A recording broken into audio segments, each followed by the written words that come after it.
I've muted the stream. I'm talking. I'm good.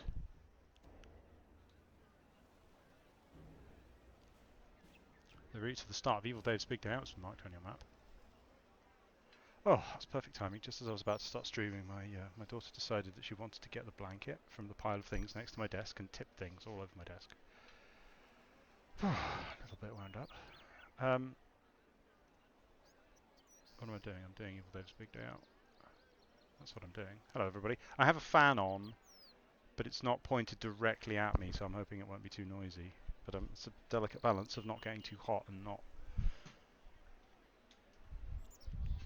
making an annoying fan blowing noise on my microphone, and I'm not quite sure what the right balance of that is. Okay, it's blowing slightly against my back now. That's not too right. What am I doing? I'm playing Evil Dave's Big Day Out. That's the plan. Where am I going? I'm going to Edgeville. I'm just going to get started.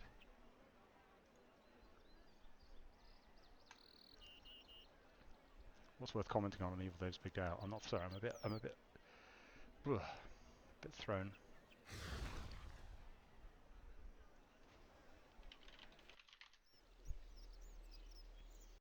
Yeah, my mini-map is very powerful. Don't doubt its power. Let's see if I can remember how to do Evil Dave's Big Day Out. I have completed this quest several times, but let's see whether I can do it guideless. I think so. It's not a very hard quest, is it? So what happened with Evil Dave? So the story of Evil Dave's Big Day Out is quite a weird one. Because it started as a pitch from Timbo. And I was skeptical, no offense to Timbo, but like you wouldn't conventionally think of Timbo as a quest developer. He's more systems balancing, that kind of thing. But his pitch was really good. Like he wrote a really, really strong pitch. We should see if we can find it somewhere. And he pitched that, and then it got announced at Runefest with a really cool piece of artwork. And then, hi Nathan. It got announced at Runefest with a really cool piece of artwork, but at that point, I think it hadn't started development. I don't know what was going. That was the aftermath of expansions. I think it was just after expansions had kind of collapsed, and development was really troubled at that point. Somehow we left expansions. Even expansions were developed with like lots of contingency and like, what are we going to do if the expansions don't work in mind. We did plan for that, but then for some reason all of that planning didn't go right, and we ended up in kind of a bit of a content drought. In particular, there hadn't been a quest for a long time, and Evil Dave was in development, and it was being developed by I don't know whether they were an intern or a junior developer, but another developer who I've heard now is apparently working in the games industry as a narrative designer. So that's interesting. But they took Timbo's pitch basically and developed it into a quest, and what they produced was quite buggy, but also written very, very strangely. Like it wasn't shippable in the dialogue. The state of the dialogue was in a very odd position. So then it got given to Mod Ramen, who I think was a junior developer at the time. I may be wrong on that. Yeah, this is back pre-Violet is Blue, I think. Yeah, he'd just become a developer based on the strength of, what was it, Angel of Death, I think, which he developed while he was a QA. And so he was assigned the task of rewriting Evil Dave, and he tidied up the code a lot. Like, you know, it was borderline unplayable. He hugely fixed it up, but the dialogue still needed work. So I came on to kind of rewrite the dialogue.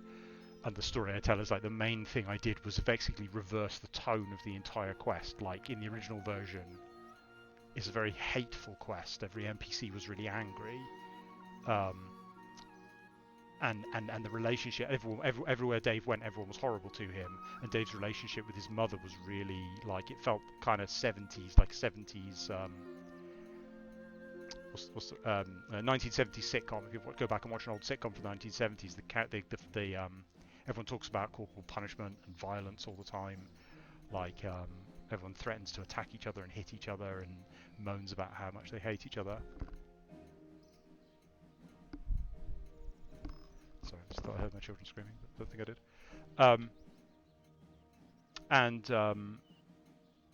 did. So basically I just flipped the tone of everything. So everywhere everyone was horrible to each other, I made them nice to each other. And everywhere everyone was like nasty to Dave, I just made them nice to Dave. and there's a kind of undercurrent to that everyone thinks that he's a little bit odd and simple, and so everyone's like, the way I tried to write it, you should see this in the dialogue, is like, what I'm trying to get at is that everyone thinks Dave is a bit troubled because he's like a grown man and he still acts in this weird way, and so everyone's kind of like, oh, okay, Dave. So if there's supposed to be an undercurrent of they're not, well, they are being nice, but they're being nice because they think they don't, like, they think he's a bit, you know. There's a lot to talk about also with the politics of gender swapping as well, which I'll talk about when we get to it, because that was a minor controversy over this quest. Anyway, yeah, so that was my involvement with this quest. So like Timbo originally pitched it. A junior developer originally made it. Ramen rewrote it so that it worked. I rewrote the dialogue. Oh, and also Mod Osborne was involved. So very close to launch, we added an extra bit on the end. And Mod Osborne wrote that bit, wrote the dialogue for it, and like the scripting for it, and Ramen implemented it. And Mod Osborne also wrote the sections where there are like these sort of, they're not flashbacks, but like visions of what Dave is doing during the quest. Mod Osborne wrote those. So yeah, it was a strange development. Do I talk to Dave or do I talk to Doris? Can't remember. Hang on, let's find out in the quest log. Talk to Dave. My voice acting? I guess I probably should, shouldn't I? How does Dave talk? Okay, Dave talks exactly like my character because they have the same RP. Welcome to my basement of doom! Is that Dave? That doesn't sound... I don't know. I don't think that is more Mod Raven, Mod Raven. How would Dave talk? A little bit like... a bit more nerdy, maybe? Welcome to my basement of doom! I don't know. Oh, hi there, Jackstrazi. What are you doing here? I just came to hang out. You did? I mean, thanks. But I don't have time to hang out right now. Why not? I don't remember if you have to choose that option. I think either leads to the quest, but I can't remember. Haven't you heard? Heard what? The news! What news? The news, the big news, the most important news you've ever heard in your life. Now the thing is, so this script was written by like 4 different people. Because I'm pretty sure, well 5 I suppose, counting Osborne as well, but his sections are quite distinct. I'm pretty sure Timbo writes some original dialogue. I may be wrong, but I think he may have written some dialogue. And then it was rewritten by the junior developer that I can't remember the name of. And then it was rewritten by Mod Ramen. And then it was rewritten by me again. So I can't, and I tried to keep as much, like, where there was a joke or a line of dialogue that worked well in the original, I tried to keep it. So that certain lines of dialogue in here I can't I have no idea who originally wrote the line of dialogue, if you see what I mean. Like, it might not have actually been me, or I might have just like changed a couple of words, so it's not really my line of dialogue at all. But that bit where like you're just going back and forth and news? What news? The news is very characteristic of my writing, so it sounds like something I would have done. That does sound important. What is it? Samarak has returned to Gelanor. Oh, that happened ages ago. That's also very much like my writing, so I assume I wrote that. I've sent him so many postcards, but he hasn't replied to any of them. I was thinking about conducting a ritual of ultimate doomly evil to attract his attention. Oh, maybe you could help me with that. What do you say? Are you in? In what world could I possibly want to do that? I thought your job was helping people. Totally sold it. No, so I noticed doing Shadow of the Storm, not Shadow of the Storm, Rescue Evil Dave. I noticed that that there's a problem with a few of these quest intros where they're not locked correctly. This one, Karshai, not the archaeology. What am I trying to say? Battle of the Monolith is not locked on purpose and probably should have a prerequisite added to it. Evil Dave and Karshai's, was it Children of Mara, I think? They are quest locked, but all of the dialogue, there's a long spiel of dialogue that comes before the quest start screen, which isn't quest locked, which probably should be quest locked. Like, there's no reason to allow you access to that dialogue if you if there is a prerequisite, which in both of those cases there is. There's no reason to prevent you, so no reason to allow you to go through that. It feels very strange when you're trying to do, you're trying to do Rescue Evil Dave in Recipe for Disaster, and which you have to do as a prerequisite to this. And every time you try to go through it, you have to say, no, I don't want to do Evil Dave's Big Day Out. It's a bit odd. Yeah, it's not so bad as a spoiler because Zamorak Has Returned isn't a major spoiler, but yeah, it's a bit strange. I'm glad you've decided to help me make my will reality. I think that was a Timbo line. Basically, everything that's in all caps is I mean, I might be misattributing. It might be a ramen line. I'm not 100% sure. Should we get on with it then? Yes, I don't have long before Mum will be on after me about the chores. I don't want to get grounded again. Chores? You don't want to know. You're better off not knowing. Believe me. Look at that foreshadowing. There must be a grand life being an adventurer, never having to do chores. More foreshadowing there. Amazing. I don't know. Some of these quests feel like... What was that? Nothing. What is it we're doing? Oh, that's right. Dave hands you an untidy-looking book. The Tomb of Unspeakable Evil Violitude. Within it is the incantation you must speak during the ritual. But beware, should you misspeak but a single syllable, the consequences could be catastrophic indeed. I'll try to bear that in mind. What does the ritual do anyway? Assuming, of course, that I can manage not to misspeak but a single syllable. So I've characterised the player character here very much as like humouring Dave. Assuming that comes across and I'm not just voice acting that, but like the whole tone is like, I don't know, I think it's right. There's a little bit condescending, but I think it's okay. I think it's quite a nice tone. It's a ritual of ultimate doomly doom, the most evil ritual ever performed. I don't know how else you would respond to Dave, right, if someone's talking to you like this. I get that, but what does it actually do? Do? Why? I suppose it brings forth doom. Doomly doom. Evil doom. Why don't we try it and find out? Why not? What's the worst that could happen?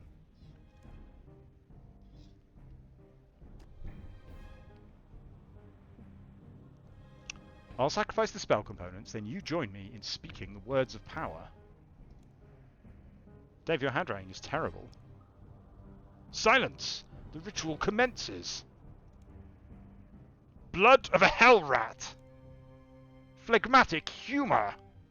Unwashed socks! I'm really having trouble making out some of these words. Speak them! Speak the words with me! Doomy doom! Da doom doom! Evil doom! Dami poom? Da doom I can't read this next part at all. You're doing the spell wrong! No! Uh-oh.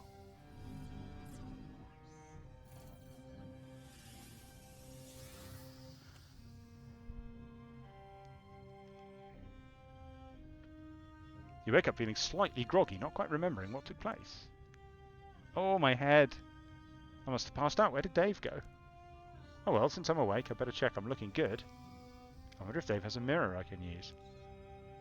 I feel like, I mean, that's obviously extremely contrived, but within the context of... within the context of the tone of the quest, feels very appropriate. I'm not sure about this... Are those... Dave's patchy robe is a bit odd, isn't it? Like, it feels very appropriate within the tone of the quest to put, like, weird words in the player's mouth and be like, oh, yeah, when I always look in the mirror when I get up in the morning. I guess there's very few quests where you get up in the morning, right? So it's not unreasonable as a characterization point for the player. But yeah, because you can already see, like, that you look like Dave. So you kind of, like, you immediately get the joke, and it's quite fun. Admire myself in the mirror. Oh yeah, looking fine today. What a gorgeously handsome beard you're sporting. This isn't my beard. This is Dave's body. Dave, what have you done? Ah! Fainted. It's probably just a bad dream. You pinch yourself. Ow! Turns out it's not a dream. This is real. I am in Dave's body.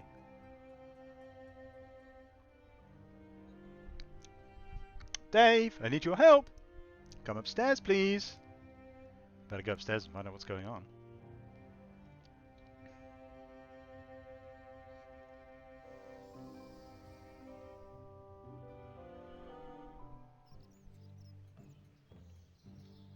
destroys your vampire roleplay by implying you have a reflection. Well, yeah, but if you...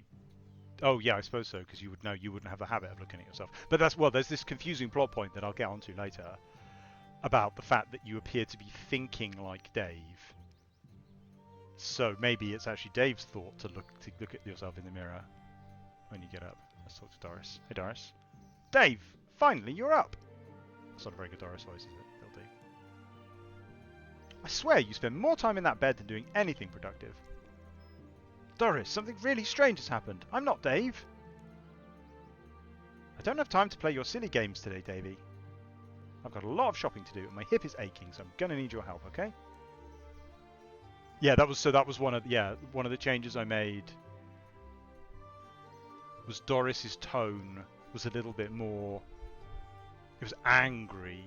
Like, I mean, they had a very aggressive relationship with each other, but there was an anger to her, and I tried to make it a little bit more like justified, like she's just long-suffering Dave's mum, and she really just like she's not actually asking anything unreasonable. She just wants him to help, and he's not very helpful because he lives downstairs with Alrat. So, like, I tried to make her tone feel a little bit more reasonable. Hello, Dave? Am I boring you?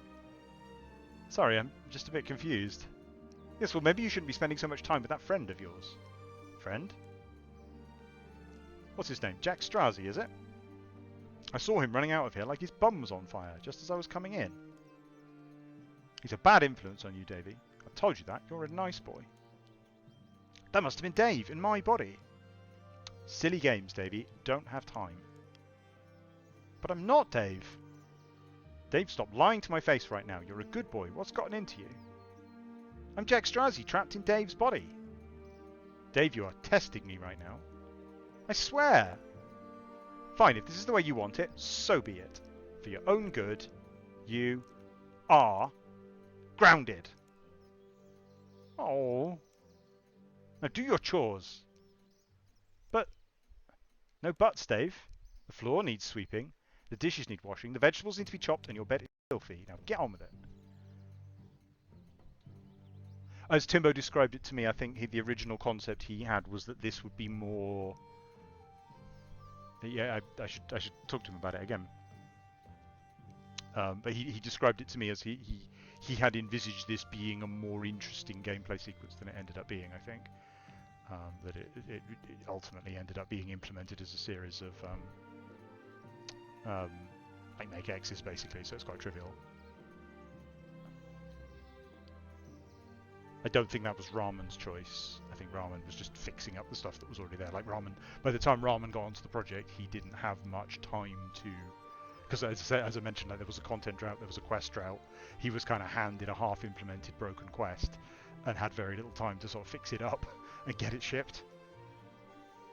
This rug is filthy. I need a wisecracking. Oh, I can fly away on the broomstick if I have a wisecracking toad companion and a tattered old broom. I think this is Rahman's joke, but I'm not sure. Or I can thoroughly sweep the rug if I have a tattered old broom. I happen to know. I'm not sure if I'm not really reviewing this quest. I think it's good that everything you need is in the house. I mean, I've been playing a whole bunch of really old Runescape quests recently, and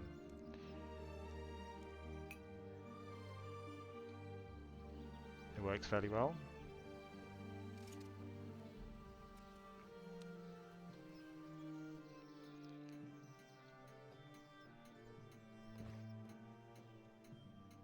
This particular piece of music sounds so Elder Scrollsy. Like, it sounds like one of the Oblivion themes. I'm assuming that, because this must have been redone. I wonder what the original sounded like. I don't know the RuneScape music well enough, because we don't play with music on when we're working, because usually the music hasn't been implemented yet when we're testing stuff. Do anyone know what this track is called? You found an old broken watch with text scratched on the back, and now my watch has ended. That was definitely a Mod Ramen thing. Let's brush the floor. Music playlist at the top. Yes, of course it does. Oh, I've missed it now. Village Life, is that right? But I'm assuming that got redone when they redid all the orchestral music, right? And it sounds very like some music from Oblivion. Like, it's cool, it's nice music. It's got that Jeremy Soley sort of feel. This rug is filthy. Sweep the rug thoroughly. You hide all the dust by sweeping it under the rug. Classic technique. Okay, let's chop the vegetables. These vegetables can make a really tasty stew. Ah, the classic, classic Evil Dave reference there. I need a knife. Where am I going to get a knife? Do I need to wash the dishes? I definitely didn't expect to spend a day washing dishes. I could play around in the bubbles, but that would require childlike innocence, which I don't have. Or I could clean the dishes with some dishwashing soap. Let's see if there's any on the shelf. Yes, there is. Is there a knife? I used to be addicted to soap, but I'm clean now. Don't be greedy with the soap, you already have plenty.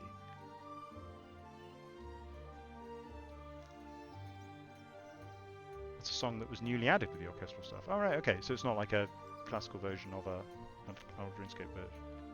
Village Life came out July 2013. Let's wash the dishes. I think I remember one of these being a... Your stomach heaves as you chisel off some raw shark and tomato sauce. Finally finished. Is there like a knife here? I think there is. No. Where's the knife? I'll take knife. There we go. Find a clean knife among the cutlery. Knife, get! That sounds like ramen dialogue to me. These vegetables could make a really tasty stew. Chop the vegetables roughly into pieces.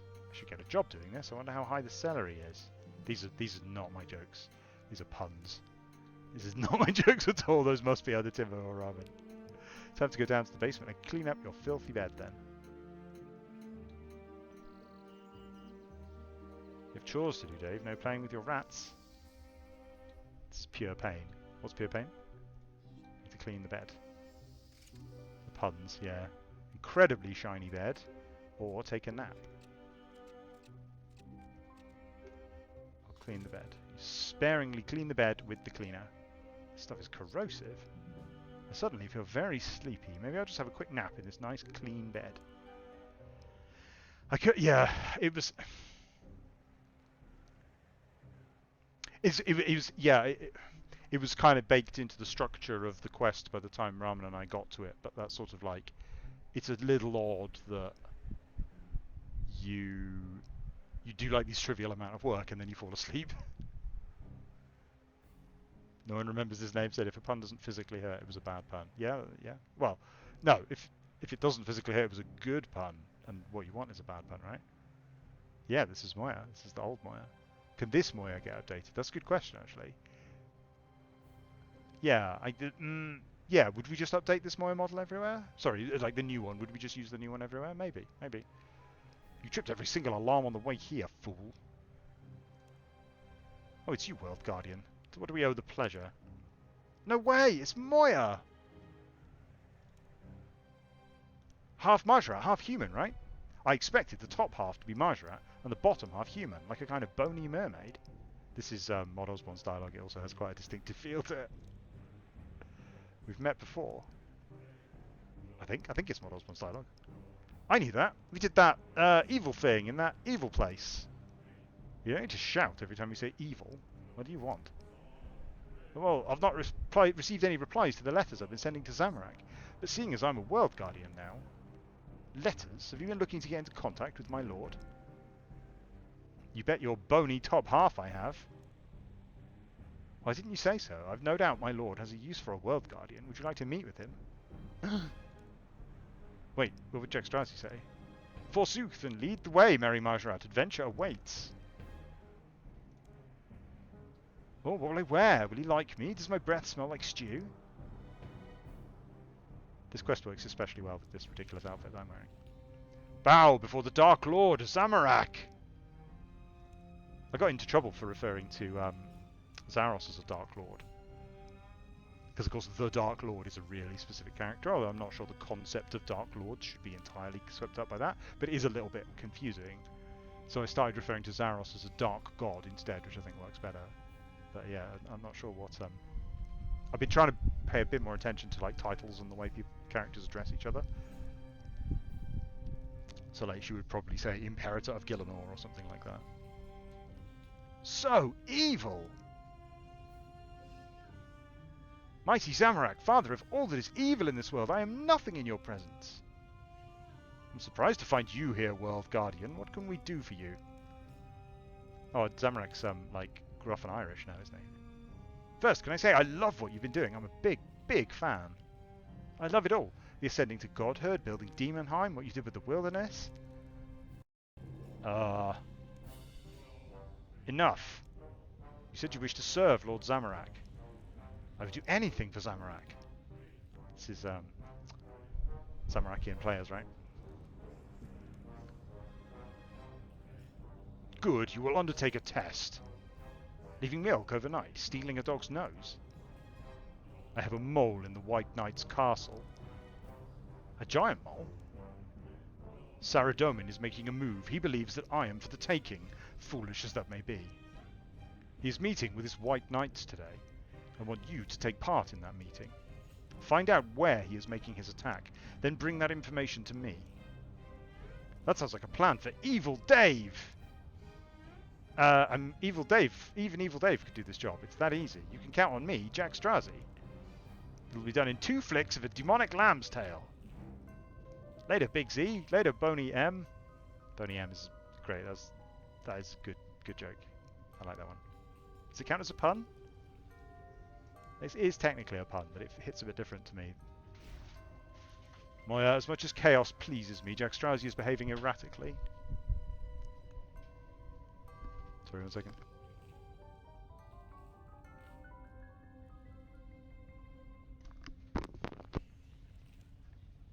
Follow him. I want to be 1 step ahead of this.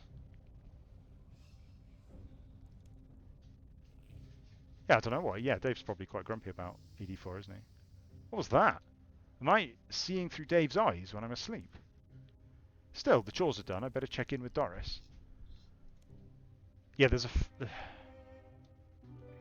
I don't know what we could have done about it. Like, there's a flow issue there. This is the kind of thing that, like, it's really hard. Like, at the concept level, at the brief level, this makes a lot of sense. Like, the player does chores as Dave while Dave goes on an exciting adventure. But then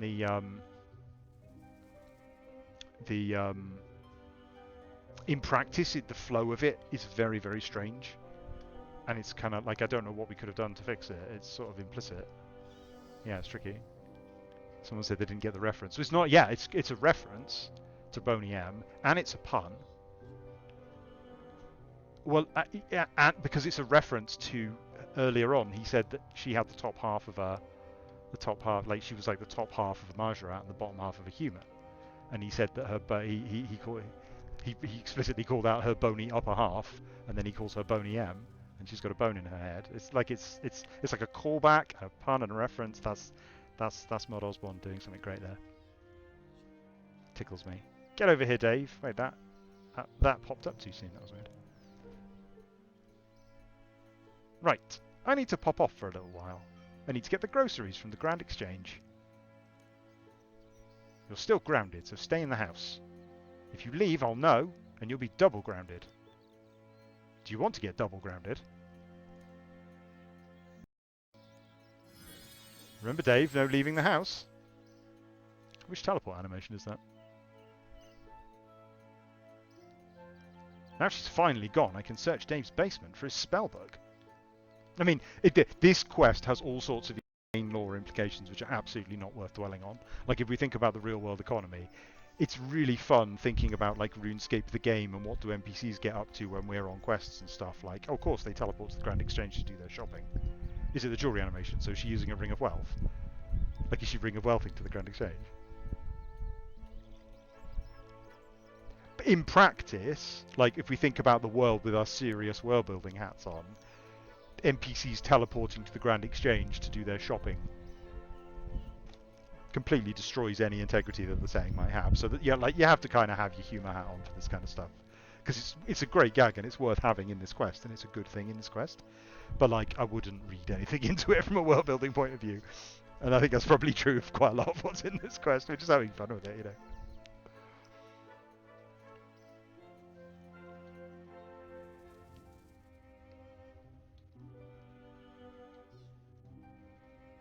Yeah, like, I mean, yeah, I guess actually I didn't even think about that. But later in the quest, it's actually, yeah, you go to the general store to buy stuff. So, like, why is there even a local general store if people can just teleport around the place freely? Like, they just, like, you know, they just Ring of Wealth to the Grand Exchange, Then they lodestone to Berthorpe in order to recharge the Ring of Wealth. Oh no, but I guess most people can't recharge their Rings of Wealth, right? So if they buy a new Ring of Wealth, or maybe just hand it to an adventurer. There must be like a service. There's some adventurer standing outside the Heroes Guild. Is it Heroes Guild? Like just recharging everyone's Rings of Wealth for like 1 gold each or something. Like there's a job in that. Maybe that's what the Gate Guard guy does. Actually, my Heroes Guild is empty. There's no one in it. Why would you go to the corner shop when the Asda exists? Yeah, exactly. Just sell the ring on the G and buy new. Well, that's the thing. If you take it seriously as a world-building service, right? The Grand Exchange wants people to go there, so they would be subsidising like a park and ride scheme, right? Or like they would give you a new ring, like you would just hand them in, and then they would just pay. They would pay someone. Like the Grand Exchange staff would pay someone to go recharge all the rings of wealth, since you can recharge 28 at once, 29, I guess. You could just go recharge them all, and they would just give you a. So yeah, like. There'd be a whole economy based around that, and suddenly travel is meaningless. I pull back the curtain to reveal a secret hidey hole in the wall. This must be where Dave stores all his things and stuff. Let's see, what's he got? A note with a picture of Dave's face. What's this? Let it be known that Dave Karloff, alias Evil Dave, is no longer welcome in Falador after his role in the infamous Hugs for Zamorak heresy. I guess Dave is more of a badass than I realised. Law, Earth, and Air runes. Could come in handy. Yoink. You found 1 of 3 important things. I already looked here. Hidey holes are such a good idea. I can't remember. I think that's my dialogue. I can't remember though. Hidey holes are such a good idea. If I were a book, I'd definitely hide on a bookshelf. It's the perfect camouflage. Come out, little bookie book. How to Make Friends and Influence Zamorak. Deliciousness is Power by Braska Prime. Your New Life with Hellrats. Seren Godbook. Kenneth Otter and the Menace of the Sea Slugs. 17 Things You Wouldn't Believe About Marjarat. Dave has a lot of books here. Keep browsing book titles. Yep. Haziel, Cult or Friendship Group. The Power of Evil, A Guide to Wearing Black. The Lodestone Less Travelled. Mastering the Art of Asgarnian Cooking. Battlefield Gillinor, A Saga of the Year 300. A New Zenaris. The Poetic Fremenic, The Dragon Kite Runner, The Lovely Dragon Bones. Keep going. Sure. You're trapped in the body of Evil Dave, and all you want to do is read the titles of books? Absolutely. You're 100% sure about that? Yep, 100%. 100% is something that Rahman says, so he almost certainly wrote that. No, this is for your own good. You need to get on with your quest and find Dave's spellbook. Oh, what's this? Dave's spellbook. It's locked. Magical locks like this usually respond to a command phrase. I wonder what it could be.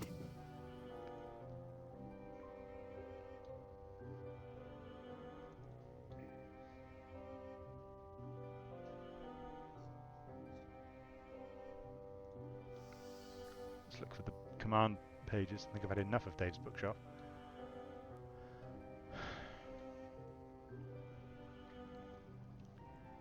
Oh yeah, there's no water runes. Yeah, we could sell the water runes. That's what we should do. We should sell the water runes, and then we could fund Doris's shopping for like a year. I was thinking about, there was some lore in the recent, in Twilight of the Gods, where Duke Lumbridge is like, it'll cost 1 million gold to feed the people of Lumbridge. Could you please help me out?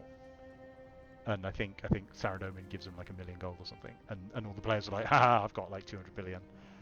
I could just pay for all the food in the entire world. But it's interesting thinking about like the economy of the game. Like I was conscious of that when I was writing that dialogue, that to a player that was a trivial amount of money, or like to any moderately experienced player that's a trivial amount of money. And like certainly anyone who could do Twilight of the Gods.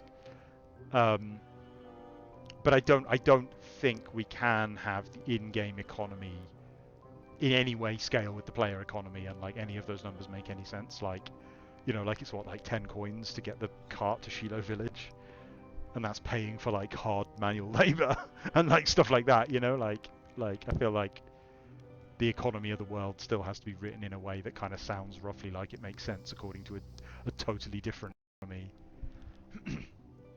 Saw a post on Reddit saying we should be able to donate money to the Duke to get the Of Lumbridge style. Yeah, that's a cute idea. Quite like that.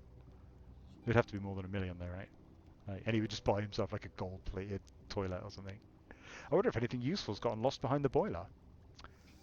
Let's see, I'll just reach behind where it's dark. What's this? You find a note. Oh, there's something on it. A tiny spider on the note peers up at you hopefully. No! No, no! Get it off! Get it off! Ah, I bumped my head. I'm not normally scared of spiders. What happened? Oh no. Dave is scared of spiders. That doesn't bode well. Oh wait, what did the note say? Evil is the best. What a strange thing to write on a note. Well, I suppose it is Dave. Doesn't know there's anything else to find out here. Maybe I should mess with Dave's spellbook. That sounds like a good idea.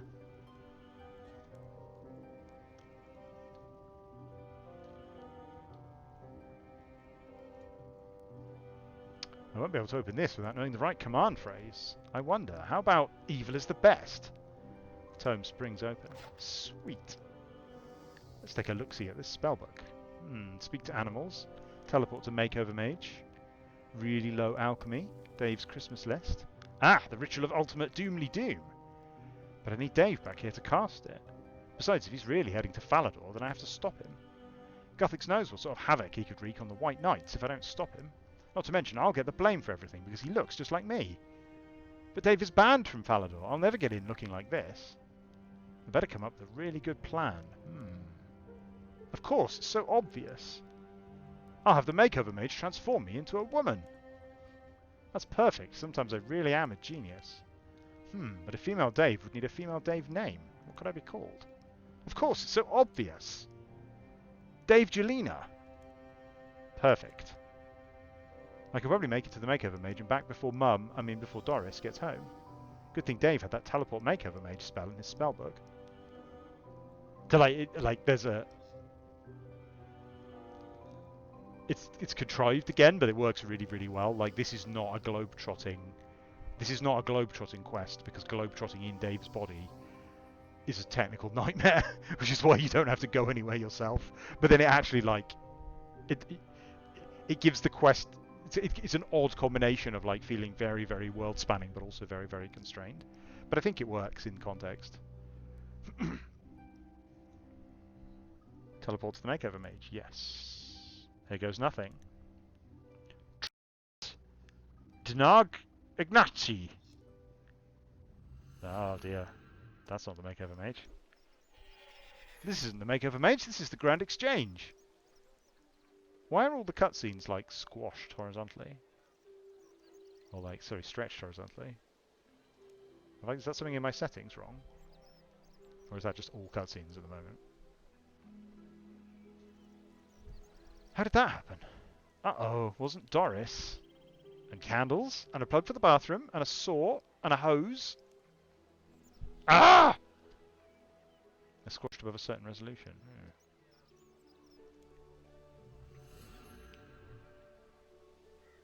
And a tin of peas, and some shoes, and some washers. Right, thank you. I mean, like that illustrates, like, I mean, I don't want to rag on this point for too long, but I know there's some controversy at the moment about 2D versus 3D cutscenes. And people are like, I have seen some people saying, like, well, the 3D cutscenes were fine, they never caused any trouble, they never broke, they were always fine. And that is demonstrably untrue. Mind you, of course, a 2D cutscene could also get stretched due to some technical bugs, so I guess that's not a very good example in this case. What a helpful clerk that was. I couldn't catch the end of that.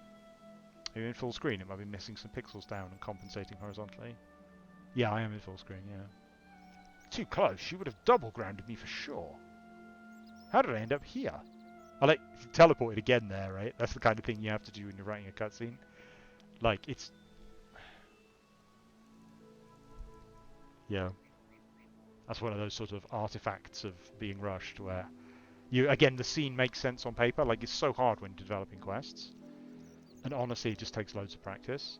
That, like, you envisage a scene and you write it in the brief, and it makes perfect sense, and everyone reads the brief, and they're like, yeah, that's cool. So, like, the brief in this case would have been something like, you know, Dave accidentally teleports to the Grand Exchange, sees Doris, hides from her,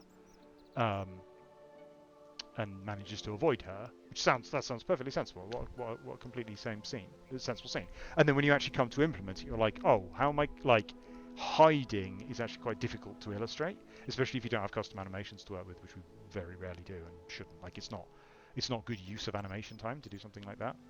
Like, in theory, that's the right way to do it, right? But in practice, that means hiring 10 times as many animators just so you can put funny little animations in cutscenes, which is not good use of time. Like if you hired all those animators, you'd have them do something else. So you end up with these strange little like, oh, I teleport, because it's like the only way you can practically get it implemented, because you've got like an hour to implement this cutscene or something, and it's like, yeah, it's so hard. How did I end up here? You consult the spell book. Oh, he's labelled the spells wrong. I see what to do now. Looks like I'm out of runes. I better check Dave's bank.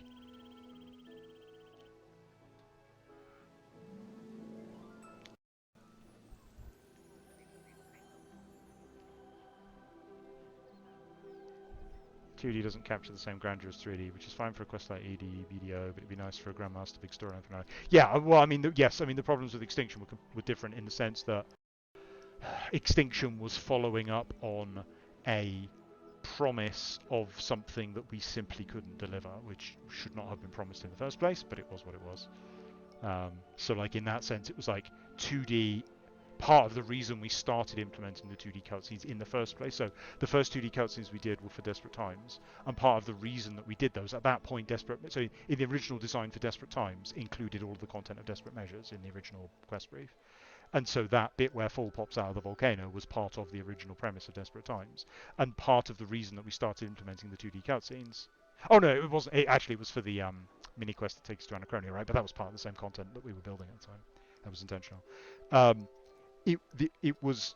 There is absolutely no way we can depict full on screen unless we do it in a 2D cutscene, which was actually part of why we started implementing them in the first place. So the people who are saying, well, it would have been better to use a 3D cutscene to depict something as impressive as the Elder Gods, are right, but we were sort of trapped in the situation of, well, we've kind of promised the Elder Gods as content, but we have no ability to deliver them. Like, the only other plan I ever had to deliver the Elder Gods, I should do a live stream about this. I've been talking to Modhuli about it. We should do a whole live stream, like a proper company live stream, like a Jagex live stream, about talking through the story plan of the Elder Gods and how we imagined it and how it actually ended up being implemented. One of the premises I had for Elder God Wars Dungeon initially was, like, fighting over the body of Full, like climbing on the body of Full. But that still wouldn't get us the other two. Like, we could. The only way I could ever see us building something that large was like, because since Jas, like you say, well, we made Jas, why can't we make other things? I mean, firstly, Jas doesn't do anything, right? Jas just sits there. She doesn't actually like do anything, so we're basically just building a giant prop. But also, the art style and tech has changed twice since we made Jas. I think it's twice. It might be 3 times. But like, Jas was made like under older tech when it was much cheaper to make models, and repeating Jas now would take like 4 months or something ridiculous. Like, it would just take forever to make something like that now. So we ended up in the situation where we just couldn't just bung out more Elder Gods. But the storyline kind of demanded that we do. We could have just killed them off camera. I mean, that was the alternative that we had. It's just to say, like, oh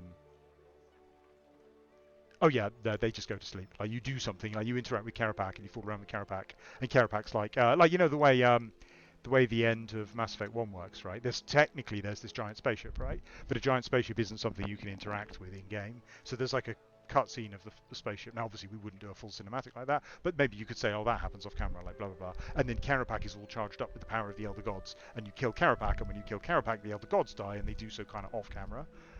I don't think that would be better. But yeah, it's tricky in retrospect. I'm not sure what else we could have done. Well, the ideal thing in retrospect would be to not promise entities that we can't deliver in game, but yeah, never mind. Hi, I'd like to access my account. Today's bank is brought to you by Aubrey's Rune Shop, your one-stop shop for your last rune drop. Oh, it's you, Dave. Did you know we have a special competition on today? That's nice, but I just want to access my account. We're being sponsored by Aubrey's Rune Shop. I just want to access... Wait, prize? What prize? I like this because of I wrote this dialogue, but I didn't write this concept. I just rewrote the dialogue slightly. But I like this concept because okay, again with the caveat I gave earlier about like this extremely questionable canon from a world building perspective. So it's does Aubrey's Rune Shop really sponsor the Grand Exchange in world? It's a slightly sort of meta modern joke in tone, but like I really like the way it like. You know, it connects bits of the world together. You know, like, it's just fun. It feels very It feels grounded within the world rather than disconnected. Disconnected from the world, which is really nice. An earth rune. Wow, a whole earth rune. I said that and then that was the dialogue. That's great. That's the best dialogue. A whole earth rune? That's right. A magnificent prize. I'm in. What do I have to do? Well, Dave, all you have to do is correctly guess the number of runes in this jar. The way everyone keeps repeating his name is supposed to be like, you know, they're talking to him like he's a bit simple. The banker holds up an almost entirely empty jar. As you can see, we've already given out quite a lot of prizes. Would you care to take a guess? But there's only one rune in that jar. Final answer. Yes, there's clearly only one rune in the jar. I'm sorry, Dave, but I'm going to have to press you. Are you quite sure? Yes. Wait, no. Yes. One rune. You win! One earth rune to you. Congratulations. The banker removes the earth rune from the jar and hands it over to you. Aubrey's Rune Shop, your one-stop shop for that last rune drop. Is there anything else I can help you with today? My account? Of course. You have one of 3 runes needed to teleport to the makeover mage. That's interesting, actually, thinking about it from a gameplay perspective. Because that was just a conversation, right? Like, I think it was quite fun. I don't know. Maybe I'm biased, but I think that was some quite fun dialogue. Could have done tiny 1x1 NPC-sized Elder God models and never had them on screen at the same time as anything else, so you can pretend they're actually huge. Well, it's not the size, actually, that's that big of a problem. I mean, large things do have to be modelled in more detail to an extent. But actually, like, large bosses aren't significant, as far as I understand it, don't take significantly longer. Something like Zamorak, I think, had a lot of unique animations, so that actually did take quite a long time. But, like, in principle, a giant entity that doesn't move very much doesn't take that much longer than a small entity that doesn't move that very much. So I don't think that would massively save time. What have we got here? Doesn't tell us. Oh, no tooltips. Let's get all this stuff out. Close. You now have 2 of the runes. We've got some emergency stew. We've got some emergency pocket sand. Dirties anything in seconds, used in case of detergency. Sourdough in duvet. Sourdough in snuggle set, missing the White Knight's pajama. A crystal acorn, a seed that can grow into a crystal tree. A love letter. To my love, you are my darkness, you are my evility. You are the grim rose upon the thorny bush that is my life. Know that I think of you always. P.S. Mum says you can come over for tea whenever you like. A job application. Dear Sir, Madam Zamorak, I would like to register my immoral intent with the prospective application for the role of wicked lackey.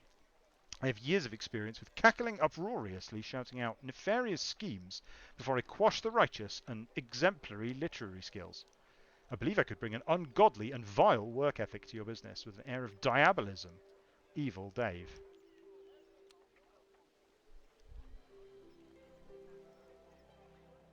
How big are runes? Like, they can be fit in jars, but when you drop one, it looks like a meter wide. Yes, that question actually came up during the quest. I remember asking about that when they were talking about having loads of them in a jar. And that's a classic example of what I mean about the questionable canonicity of this quest. Like, it does all this stuff, like, but it's kind of like it's worth it, you know? Like, because runes can't be that large, right? Because you go to fight Zamorak with like 70,000 of them in a single backpack slot. So they can't be that large. But like at the same time they can't be tiny enough that 70,000 of them make sense anyway. So like if 70,000 of them could fit into a backpack slot, they would have to be like motes of dust. We've got a lore rune. And we've got an old rug. One of Doris's old rugs. I'd like to access my account. Of course, visit the Varrock Sword Shop today for a fine steal on some fine steel. They're slashing prices. That wasn't my pun. Hey Dave, you know you're not allowed to use the exchange. What? Why? You know why. Let's say, for the sake of argument, that I don't. Could you explain? Because last year you bought all that shadow dye. You don't even own anything tough enough to withstand it. You dissolved 3 of your poor mum's dresses. Oh, I'm very sorry about that, but look, I really need some runes. What for? I need to stop a friend from making a terrible mistake I'll get blamed for. Okay, Dave, seeing as it's you, what kind of runes are you after? Air runes. Yes, I have a few air runes I might be able to spare for you. I want something in return, though. What? I really need something to drink. Be a mate and go fetch us one, would you?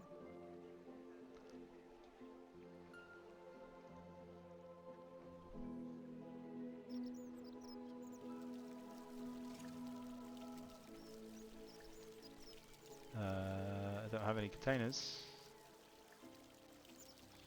Interesting thinking about this. Like, I know how this puzzle works. It's interesting thinking about it. Like, it's also it's interesting comparing it with all the early RuneScape content I've been playing, where you would basically just go and get a vial. Well, no, you wouldn't just go and get a vial of water, right? Because you'd want something incredibly specific, like some really specific alcoholic drink from a pub, like the opposite end of the continent. But in theory, I could just fill anything up and take it back to him. But then in this case, I'm trapped in an environment. What happens when he tries to leave, anyway? I remember we blocked it off, but I can't remember how. Can I just walk out? Apparently. It's probably been implemented as a single map square that then ends.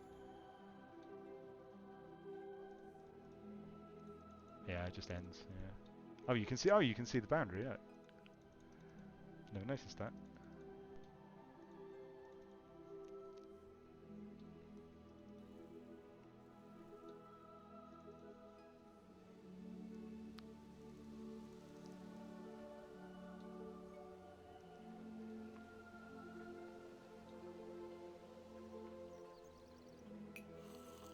Glugback's an evil stew of doom. Slightly singes your throat. Is that orange? Delicious. Okay, I've got an empty stew flask. Has some stew left in. You can't quite get with your tongue. This is so gross. What about the emergency beer thing? What emergency beer thing? You fill the empty flask with water. A couple of chunks rise to the top. The good old fill a vial at the fountain trick.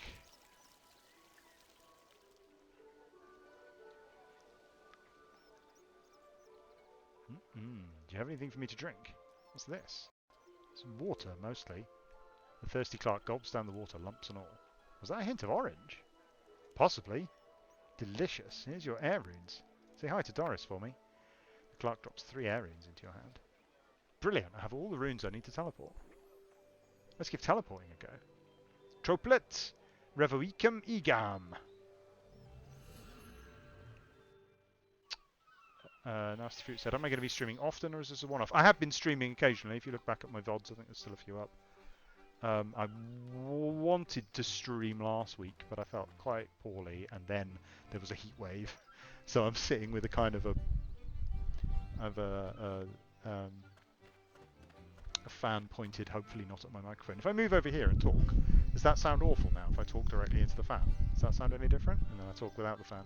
But yes, so I am streaming semi-often. Did that sound bad? Yeah, okay, I won't do that then. I'm streaming semi-often, but not continuously, and not as often as I'd like. Especially with it being the summer holidays, the kids don't go to bed so early, so it's actually quite hard to find time to stream in the evening now. Because it gets 10:30 and I'm like, oh god, I'm so tired now. Which is what happened like last night. I was all ready for streaming about 10:45 at night, and I thought I better not start now. In fact, I probably might as well have done, actually. I didn't sleep very well anyway. So maybe next time I will. And we made it to the right place this time. Oh, hello, Dave. Listen, I know I look like Dave, but I'm not actually Dave. Oh, who are you then? I'm me, Jack Straussy. Is this another of your schemes, Dave? It's not okay to impersonate other people. I love the implication here that like, everyone knows Dave. Like, there's something really nice about it for me. Like, the various NPCs of the world all know each other and seem to get on reasonably well, you know? Like, it's so pleasing about that to me. It just makes the world seem like a nice place.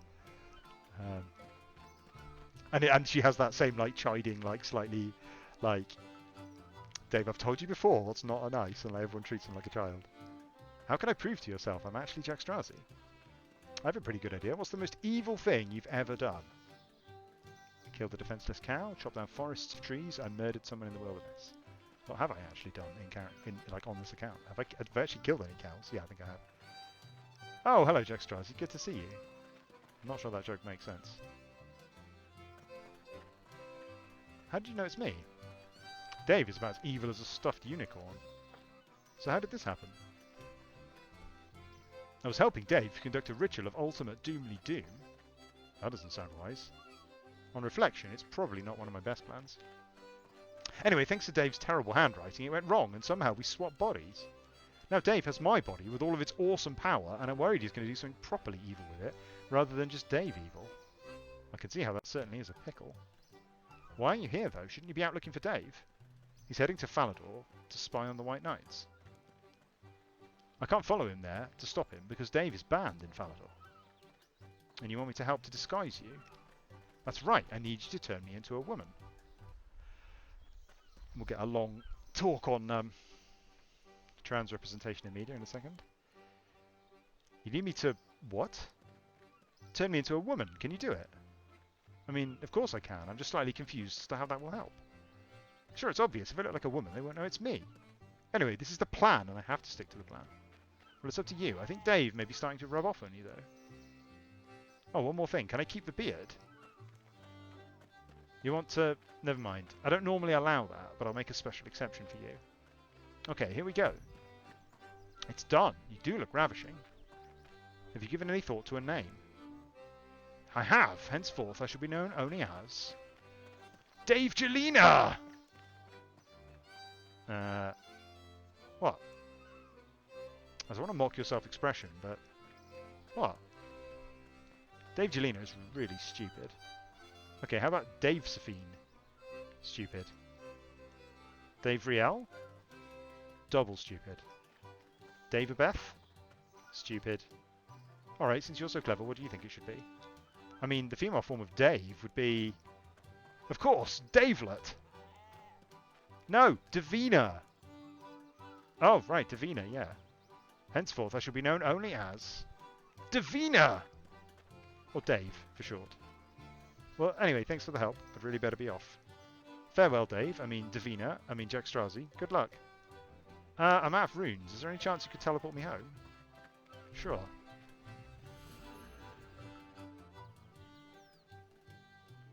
Just in time. Mum hasn't arrived yet. I mean, Doris, of course. Oh, there you are. So I feel like I can't play through this quest without addressing what is, to me, but probably not to you guys watching, the elephant in the room, of the humour here that is being derived from a gender transformation, which is radically different in the current social context to where it would have been in the 70s or 80s or 90s. And it's awkward because it wasn't intended that way. For me, the humour here results from, firstly, the nonsensicality of the plan. Like, the plan is to look exactly like he does already and still be called Dave, and somehow that will help.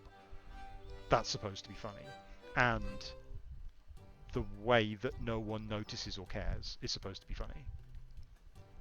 But within the context of modern concerns surrounding representation of trans people in media, it became far more complex. It was basically on none of our radars. Not on Timbo, not on mine, not on Raman's. Like, it was because it's weird. When was this out, this quest? 2016? 2017? And like 2017 is recent enough that had started to become a hot topic, but not recent enough that it was kind of common knowledge to everybody as it sort of is now. I mean, obviously it's contentious and lots of people argue about what does and doesn't count as transphobia, but it was not quite the hot topic yet. But I got some heartfelt messages from trans players saying, look, I'm not sure what you're thinking here, but this is kind of not okay. And I had some conversations with them about like what it was that they found troublesome, and kind of educated myself about it and learned a little bit. And I feel like I wouldn't have either written it probably at all or in the way that I did had I known then. Now, I didn't feel... I mean, I guess there is a general... there's always like a diversity and representation question of like, is the problem so egregious that it needs to be fixed or deleted? And I don't think so. The players I was conversing with were essentially happy to have me say, oh, okay, I understand where you're coming from and I apologise for being insensitive about it. And I can't promise you that we're going to change anything, but I do understand where you're coming from, and I wouldn't repeat the same mistake again. I assume a lot of people listening aren't really sure what the problem is. and I think it's quite subtle. It's not that there's a trans character in game, but it's more that it's presented as a subject of humor, which is difficult because cross-dressing. Oh, so now cross-dressing and trans are not the same thing, but they are associated with each other. They have a close association. In this case, it is literally a gender change, a sex change, I should say, but it's an actual sex change using the makeup image, presented using the humorous framing of cross-dressing. If you look at something like Monty Python or classic British humour, has a lot of cross-dressing in, and that's kind of my understanding. I'm far from an expert on the subject, but my understanding is that sort of humour and entertainment has been kind of reclaimed by the queer community and is quite beloved as a sort of early representation, and actually a lot of it may well have been essentially sneaking stuff past the radar by like the queer community of the time trying to sort of sneak stuff in, but some of it was also kind of presented as isn't it funny that a man would dress as a woman? Like, isn't that inherently funny? Let's laugh at it. And I feel like that's the humour that this quest is implementing, and it's unfortunate. It's supposed to be inherently funny that a man would become a woman. And within what I tried to do with the writing was kind of imply, and as I say, this was quite early on, and like there was, trans rights wasn't quite. It sounds I'm sure there are trans people who in 2017 were fighting like hell for trans rights, but like my memory was that it was not the front page news topic that it is now. It wasn't the sort of thing that was just on everyone's radar all the time. It was attempting to write it in a way which was like the people of the RuneScape world. Like, to me, it was very logical, right? There's a lot of these complex political topics in gaming become like, oh, what's realistic, what's not realistic? Would there be transgendered people in the medieval setting? This is the sort of question that people would ask, like, should there be trans representation in fantasy games? For me, it was like, well, RS is a setting that has the makeover mage in there. Literally anyone can just go and change their sex at any time. So presumably everyone is absolutely fine with people changing their sex because it's just a thing that everyone does all the time. And in fact, the player has to do it, assuming they're male, has to do it during one of the quests. So like, it's something the player has done already. And I was writing it in an attempt to sort of play it down and be like, yeah, whatever, everyone's cool with it, doesn't really matter. But I think it came across not necessarily like that, if that makes sense. So yeah. I'll comment on if anything particular comes up. There's a couple of lines of dialogue I think there might be something with Doris coming up that I wrote with something particular in mind. But I'll comment on when it comes up. Davey.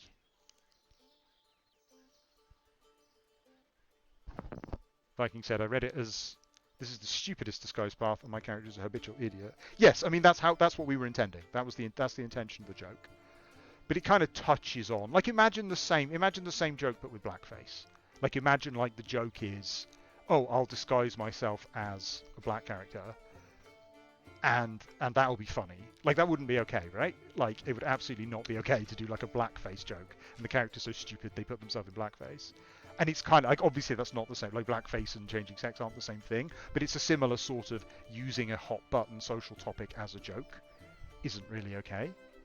You can also do that with the makeover image. Yeah. But it's like, yeah, we wouldn't do that joke, right? And like, well, he says, I see what the intent was, but it makes me uncomfortable. Yeah, exactly, right? And that's the thing. Like, we weren't thinking about it like that. And it was partly the experience of writing this quest, of getting the feedback that we did, and then of discussing it earnestly with the players who talked to me about it, that really helped me to understand partly why I moved to the left on social topics, was having that experience and talking to people about their lives and talking to people about, what their experience of consuming that media did to them personally, and understanding to a greater extent than I had before, obviously not perfectly, like what is and isn't okay.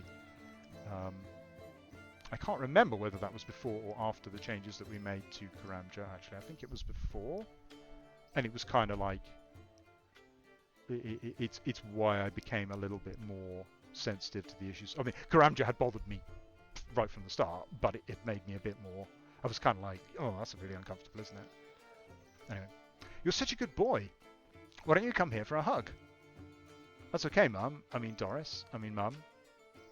What's that smell, Dave? What smell? You smell fresh. You smell normal.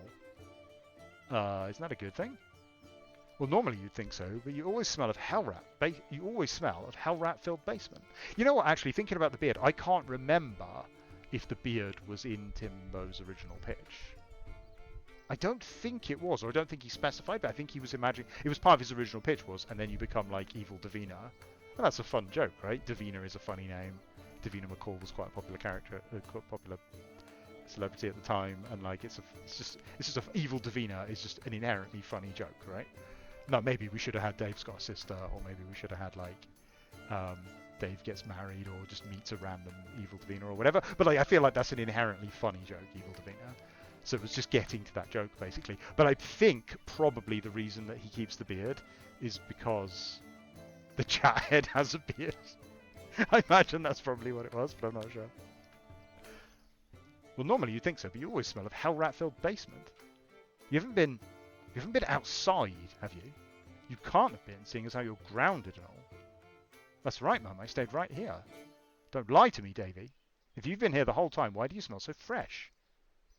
I was at home, I swear. I'm going to count to 3, Davy. I took a shower, it's just potpourri. I was playing in the wardrobe. 1. My life got turned upside down. 2. I found a secret portal to the breeze dimension. Jeez. I just smell really good today, okay? Why do you smell so fresh, Mum? Huh? Think about that. 3. I had the makeover mage turn me into a woman. You did what? I realise this transition can be difficult to accept. Not that. Your choices are your choices, Dave. You have to be yourself. So like, okay, so like this dialogue, right, is like, firstly, she hasn't even noticed up until this point, which is, again, is supposed to be funny.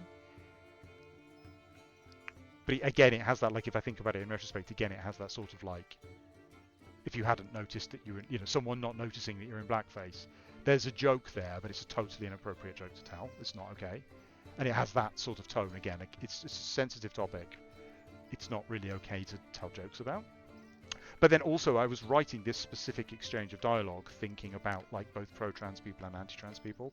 The OS riot, I think, hadn't been that long. When was that?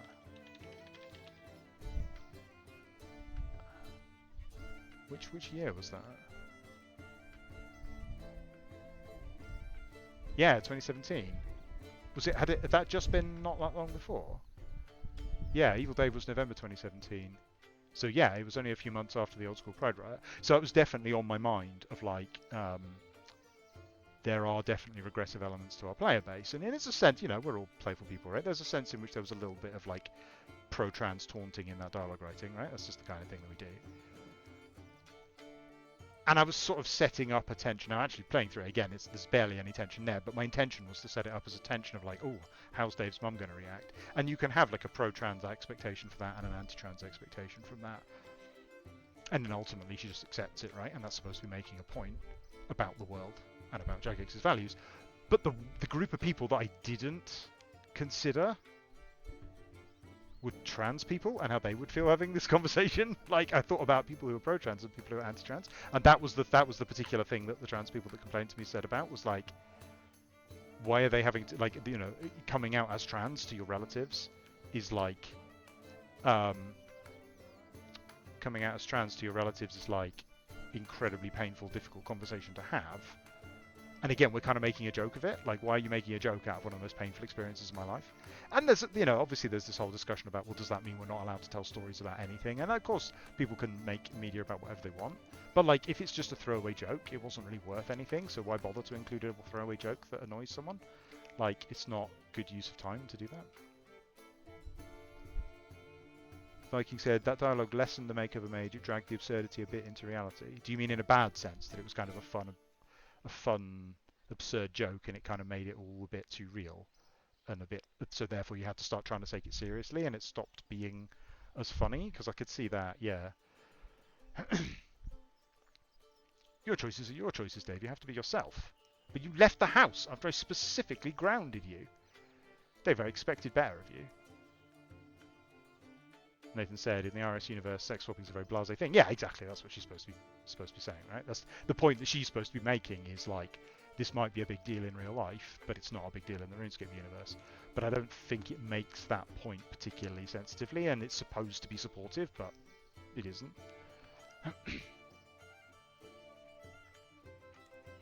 You are double grounded. Sweep the floor, wash the dishes, chop the vegetables, clean your filthy bed. But I already did all that. I don't want to hear it, Dave. Do them again. Do I still have everything? Yep. Sweep the rug. The broom snaps apart in your hands. Uh-oh, I've broken the broom. The knife hits a particularly solid piece of carrot and shatters. Now I need a new knife. I better replace that broken knife. You grab a plate, accidentally smash it to pieces. Oh, there's a word missing from that sentence. I should probably get a new plate. Mum, Doris will kill me. What else am I supposed to do? Spray the bed.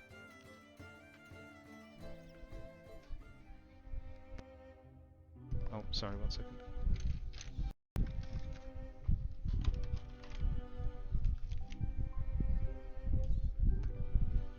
Sorry, my daughter needed a plaster.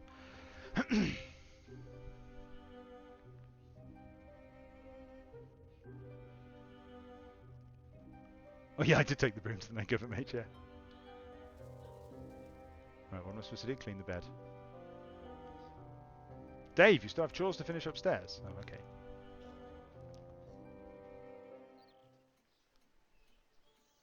Never even realised the implication of this because of how divorced from reality RuneScape is. It was 2 lines of dialogue I read and forgot about. Yeah, that's the thing, right? Like, to you and to me. Like, to me, it's like, solidarity with the OS devs, right? And then, like, you know, it's just like a very, very small attempt to just be supportive, and it isn't that big a deal. But that's that. But the people that I wasn't thinking about were the trans people and how they would respond to something which is effectively talking about them in terms that they didn't necessarily like. I mean, Scouser commented earlier that his trans friend didn't have a problem with it. That illustrates a point too, right? Which is that like humans don't have no group of people shares exactly the same opinion on anything. So someone might like something and someone else might not like something, which is why I'm not like, oh my god, we have to get this out of the game immediately. It's absolutely awful. It's just like it's you know, it's a learning experience for me, is how I would put it, and an opportunity to do better in the future. It's very funny about the 2 groups capable of body swapping, the Ancient Dragonkin and Dave. Yeah, they we didn't write it into anything, but the obvious way to resolve the plot point at the end is to send them to the Moksha device. Hypothetically, if I'd broken something, where would I go to get a new one? You go to Ernie at the general store across the street, of course. Why are you asking? Did you break something? No, of course not. I'm asking for a friend. Was it that Jack Strozzi? Why don't you try being friends with that nice shopkeeper's assistant instead? Jack Strozzi's the best, Mum. To know him is to love him. And to love him is to know him. I definitely wrote that line of dialogue because that is a Star Trek The Next Generation reference. You're a lovely boy, Davy, but you're a terrible judge of character. Oh, hey, Breezy. And then, yeah, you can see here the slight awkwardness. This is a technical implementation problem. Ideally, you would be able to just walk across the street, but that is so much harder to implement. So it teleports you, I think, doesn't it? Oh no, you do walk across the street. Have you forgotten you're grounded? I need to get supplies for chores from the general store. Oh, Dave, did you break something again? Well, okay, but come straight back. Okay, you can go out, but presumably this is quite a limited...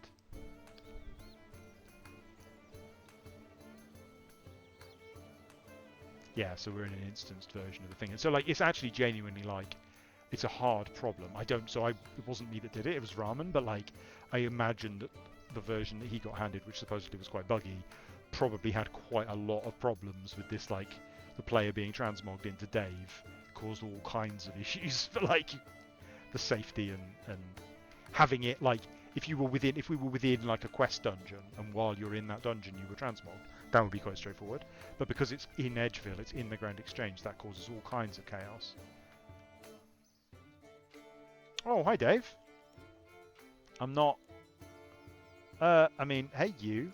Oh, yes, I'd forgotten. I got, can't remember her mod name.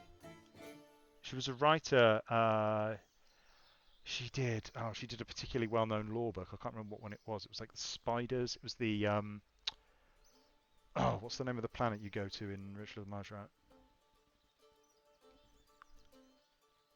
Wait,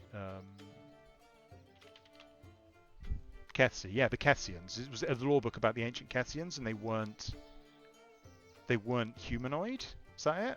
She wrote that law book. I got her to write this dialogue for me. Because I was like, I need to write some romance dialogue, and I have no idea. And she was like, okay, sure, I'll write it. So this is it. I mean, hey you. Am I thinking about the Menopause Journal about Elidness? I'm pretty sure she wrote that one too. She wrote them both, I think. There was one about Kethians and one about Elidness.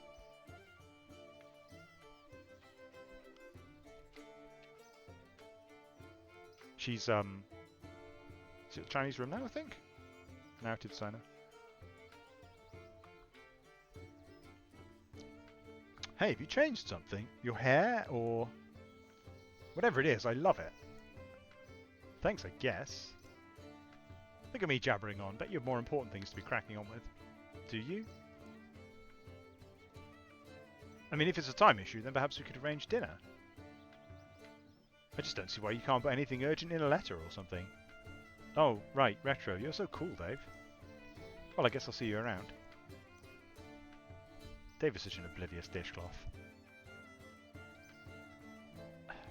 I think the underlying logic is broken there, and it wasn't Sarah's fault. It was mine because, like, I've written that same way in a lot of the quests where, like, it's unclear whether the player is Dave or not, and some of the dialogue is almost written as if they're Dave.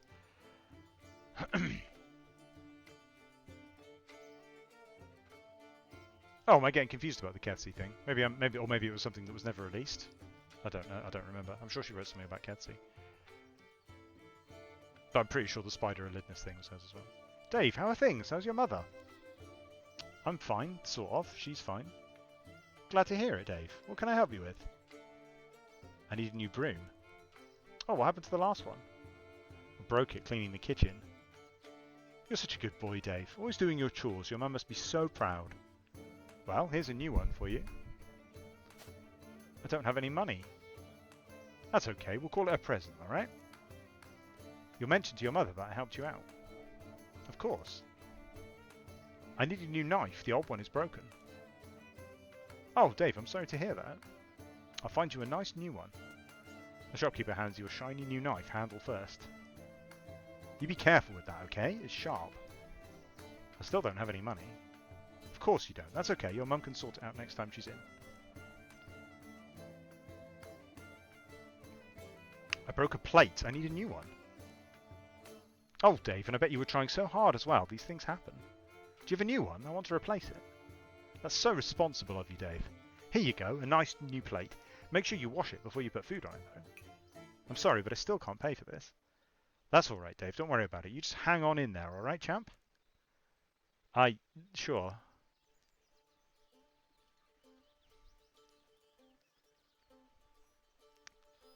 Glad you rewrote this to have people be nice today. Of going through the quest, I can't imagine the opposite. It'd be so horrible. It was genuinely depressing.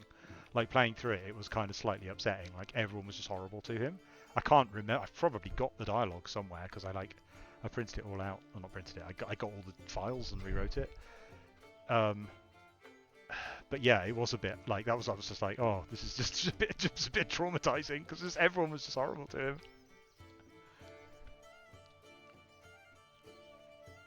This thing between the shopkeeper and Doris is more interesting to me. Yeah, the Grand Exchange guy was also interested in Doris because she's like a single mum, right? So like, I imagine she's the talk of the town. Hypothetically, if I'd broken something, where would I go to get a new one? Oh no, I've done that already, haven't I?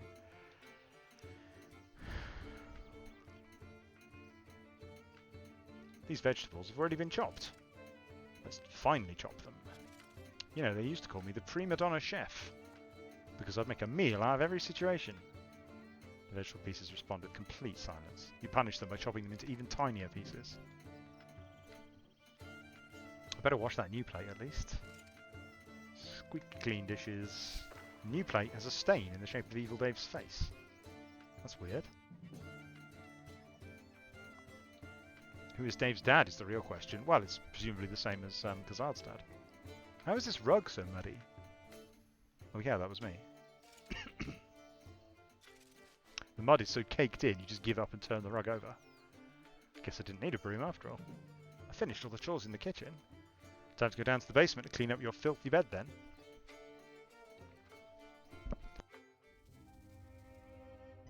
That's a bit of dust everywhere.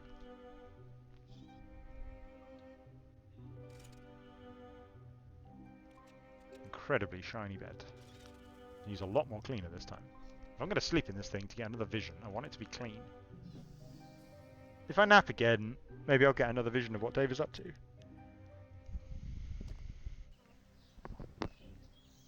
Oh, hello.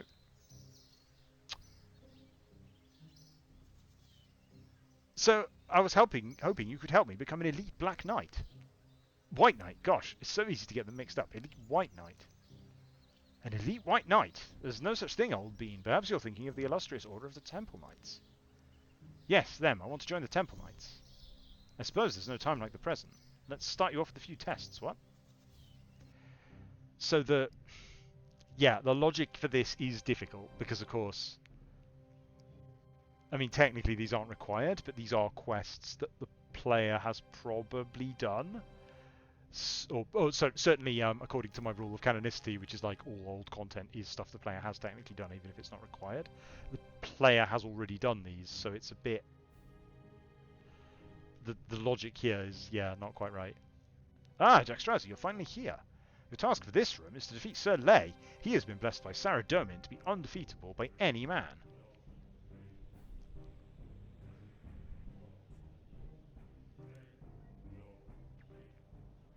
ROTM definitely happened before this. Yeah, exactly, yeah. Jack's outfit looks like something Dave would wear with access to art bank. Yeah, exactly, right? This quest works really well with this outfit. It's great. He's like, look at me, I'm the World Guardian. I'm so evil. No man can defeat him. Yes. As in, no man can kill him. There is much wisdom in you. I see you have unraveled my riddle. What about a cat? A cat would be able to kill him, yes. What if the cat was being ridden by a man? If the cat delivered the killing blow, I suppose. What if a man fed him some cat and the cat was out of date? You are totally overthinking this. Nope, cats are definitely the solution here. Bye! That's more Osborne dialogue. It's good, I like it. Jack Straussy, what's happening? She is coming, there is no hope for you. Dearest Sarah Domin, the sea slugs have you. There is no Jack Straussy, just the slug hive mind. The totally evil slug hive mind. We're going to take over the mainland and it's going to be slug happy hour with more evil, that's right. Slug evil hour. We mean, it's going to be an evil banquet and humans are so on the menu. Sea slug, nope, we can't take this anymore. Sea slug. Even hive minds have to be selective. You're free, go about your business. Yeah, that's true actually. Tiffy could be like, yes, we make you redo the tests. Yeah, that would work quite nicely actually. A little unorthodox, but you passed all the tests. Congratulations, Jack Straussy, you are on probation as a Temple Knight. Which reminds me, Sarah Domin has called for a meeting at the top of the castle. Are you coming? There's a barbecue and beer. Tiffy, my friend, you couldn't stop me. I need to go to the White Knight's castle as soon as I can. I better tell Doris all the chores are done again. He does do that in the current version of the dialogue, but only if you've completed recruitment drive. Oh, I didn't know that. Right, yeah. Right, yes. No comment.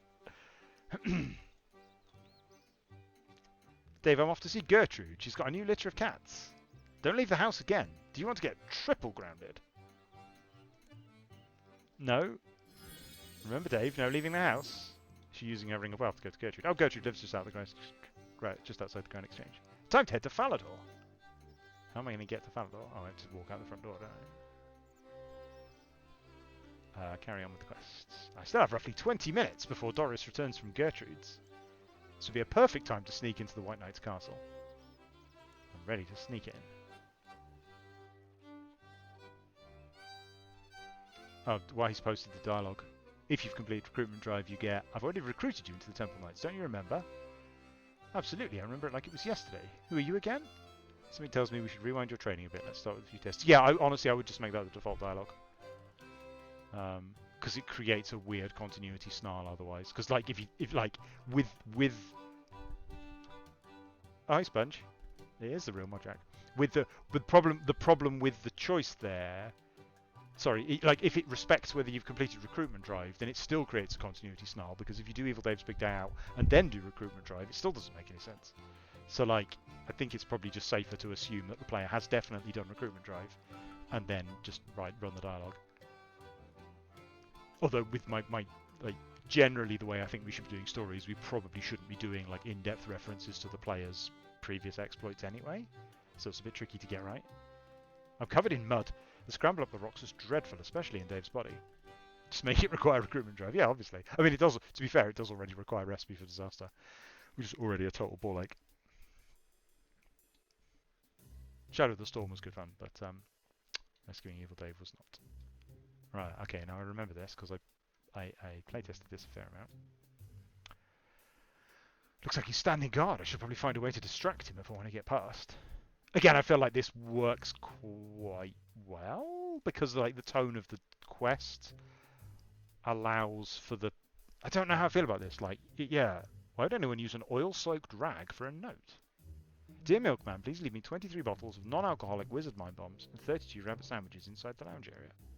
I feel I have more questions than answers.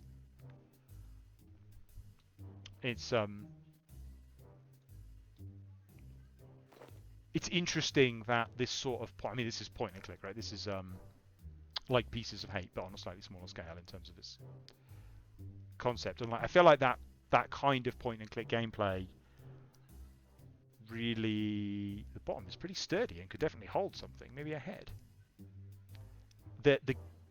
This kind of point and click gameplay, I think, really hinges on being well written. Like actually just clicking on objects and combining them together isn't really very fun. But if they've got fun descriptions, if the uses are interesting, or if the puzzle is kind of well written in a fun way, like I think the one in Twilight the Gods, which mod Luma wrote, isn't funny, I don't think, but it is quite a neat puzzle because you have to read the book and you have to make sense of it, and there's like almost a lore consistency to it, and like it's a consistent puzzle.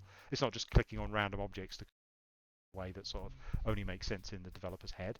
And there's an absurdity to that sort of puzzle which I think can work quite well when written well. The pirate, Subculture said that's where the pirate quest shine. Yeah, exactly, right? So Pieces of Hate, I mean, like the early ones too, but the one I played most recently is like, it's fun to do those.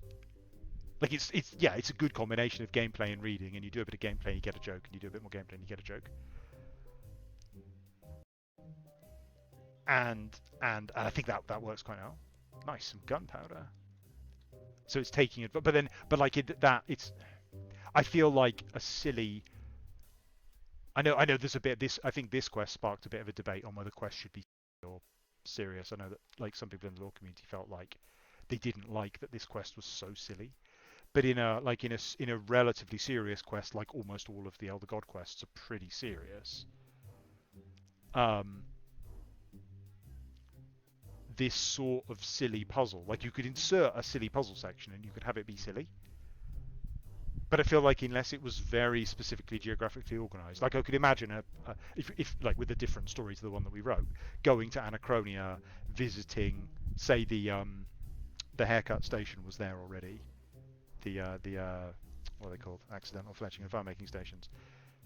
If that had already been established earlier, we could visit that during the quest, and then there could be like a silly puzzle section there, and then you leave again, and it would be a kind of weird little tangent, kind of like the weird little tangent at the start of Twilight the Gods, I guess. Like it has like a weird horror tangent at the start, like a horror and demon lore tangent. You could do like a comedy tangent, but I don't think if there was just a comedy puzzle halfway through a quest, like say when you arrive on Aya, the puzzle to help out, like the bit where you help out all the Elajanka to leave, had like a weird comedy point and click item combination puzzle. That would feel wildly off tone, right? That would be so weird. Yeah, and so it's an advantage of this light-hearted tone quest that it can incorporate this kind of gameplay without it feeling strange. Carrying around more gunpowder I need is probably kind of dangerous, right? Let's see if I can remember how to do this. This would make a good distraction. I need something to put it in. Obviously, I'm just carrying it around. I haven't put it in anything. Lighting this would just make it blow up in my hands. I could use a fuse of some kind. That upside down helmet icon is great. Like that's wonderful. Let's pop that in. Looks perfect. If perfect was shoddy and dangerous, all I need now is a light. So a developer, like, I believe the way that these item configs are written, these are the actual game objects. Like, they're 3D objects. And the developer can rotate them. So a developer can quickly make a new item by like rotating it to something else, which is great. That's good. I'm assuming that was ramen. That's good work by ramen. It depends on the tone of the series. Yeah, exactly. Yeah. What am I doing with this? Do I use it on him? I can't remember. No. All I need is a light. Oh. It's like a torch or something. Can I not use my tinderbox? No. No! Oh, because Dave doesn't have a tool belt, of course. What am I thinking? Fire is a useful tool. Could come in handy. Oops. I don't destroy it. Nice, now it's lit. I'd better get rid of this quickly. Oh, it's just turned back into a regular helmet now. Pirate series does well with comedy since it had comedy from the start. Salt in the Wound is a weird comedy route that doesn't fit the series. Yes, exactly, right? Like, it's hard to shift tone. I mean, I guess maybe I'm overselling the point that, like, point-and-click puzzles should be funny, but I think it's a really good... I think there's a reason that the Monkey Island and stuff were all comedy and point-and-click, right? They complement each other really well. What on earth is this? Nice, that should be an ample distraction. Why is this helmet on fire? Uh-oh. Is that the evilest thing Dave has done? Wait, has it always had that loop beam? What did I think would happen? Forgive me, Zaradomin. I don't remember it having that loop beam before. It's really funny. Didn't do a good job of protecting him. Oof, White Knight's in shambles.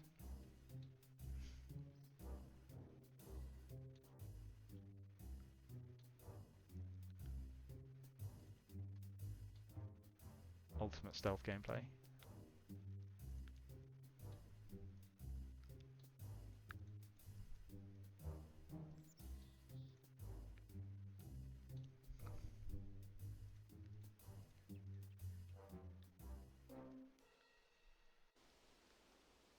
What the?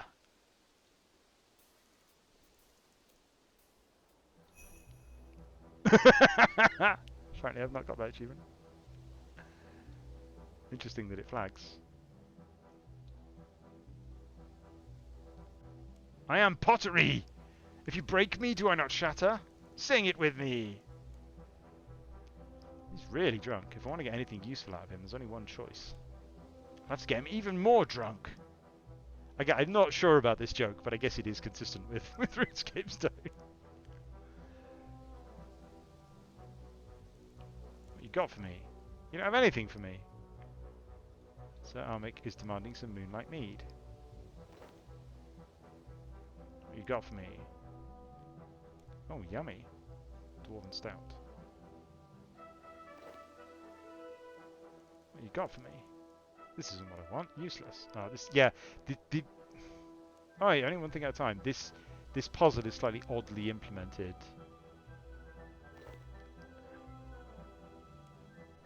Oh, yummy.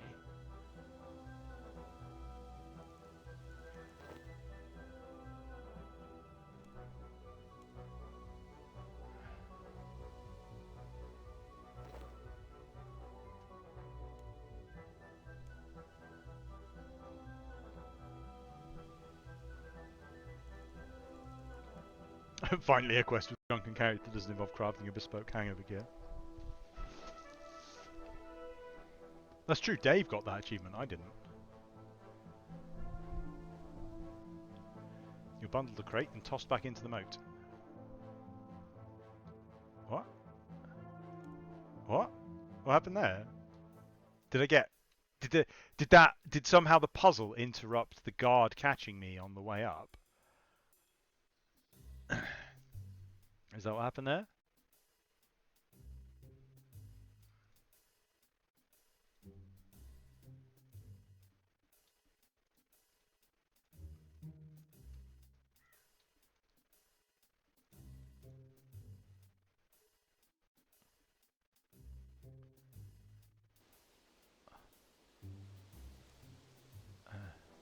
Hmm.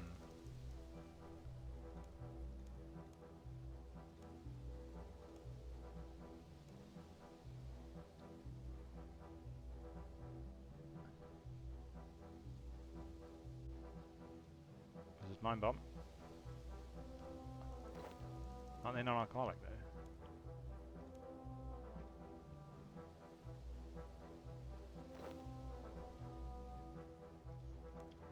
I should be spacebarring this dialogue. Ah.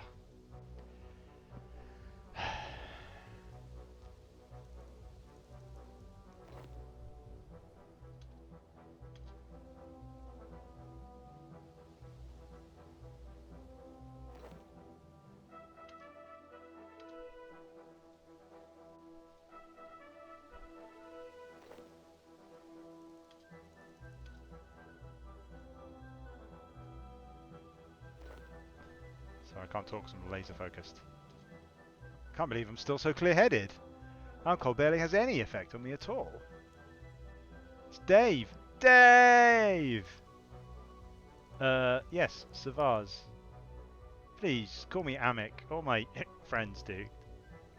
Alright, Amic, I need you to... Wait, you know who I am? Yeah, of course, you're Dave from Edgefield. Dave! Why does he drink moonlight mead? It's extremely disgusting according to Veliath. Well, because he's really drunk, I guess. Like... The knight using a sword as a spatula, yeah. Is that the cooking thing from the beach? Where's that from? Oh yeah, it's great.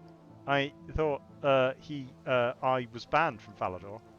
Oh, it's just politics and politics, Dave. You're a legend, Dave. I'm not going to hold it against you personally. You're a legend, Dave, of course. Classic reference to Flight of the Conchords. Is Dave named after Osborne? Yeah, no, I think Evil Dave predates Lord Osborne. I mean, well, so he's from what? Shadow of the Storm? When is Shadow of the Storm?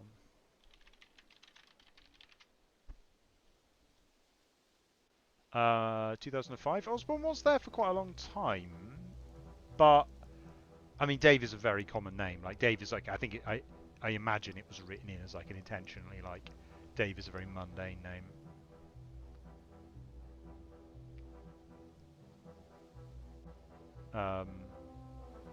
And I would be surprised. I mean, obviously Osborne had a big personality, but I'd be surprised if he was significant enough to name an NPC after in 2005, even if he was at the company. And may I say, Dave, what a fine-looking womanly figure you have on today. Thanks. Look, Amic, was there an adventurer here not too long ago?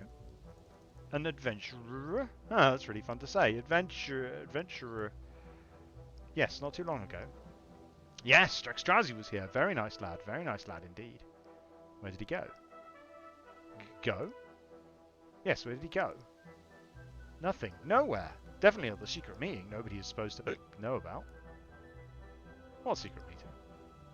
The secret one. The one I haven't told anyone about. You know, the secret one in the secret cave. You know, secret cave east of the Calphite Hive at the mouth of the Elid. Oh yes, that cave. The one in the desert. That's the one. And you think Drexdrazi's going there right now? I do think that. In fact, I specifically heard him saying he was going there straight away. Straight away, I say. Straight away. Well, thanks, Amic. It's been a pleasure. I love you, Dave. Thanks. I really need to be going. I don't want to get triple grounded. So apparently you can get from Edgeville to Falador and back in 20 minutes, which is a canonical statement on the size of the world. Get over here, Dave. Oh, there you are. I'm back again. Hi, Mum. Oh, good, you're still here. I hope you've had a chance to think about what you did wrong. Now come here and give me a hug. What are you... You're covered in mud. Everything's covered in mud. Look at this floor. Tell me, Dave, where does mud come from?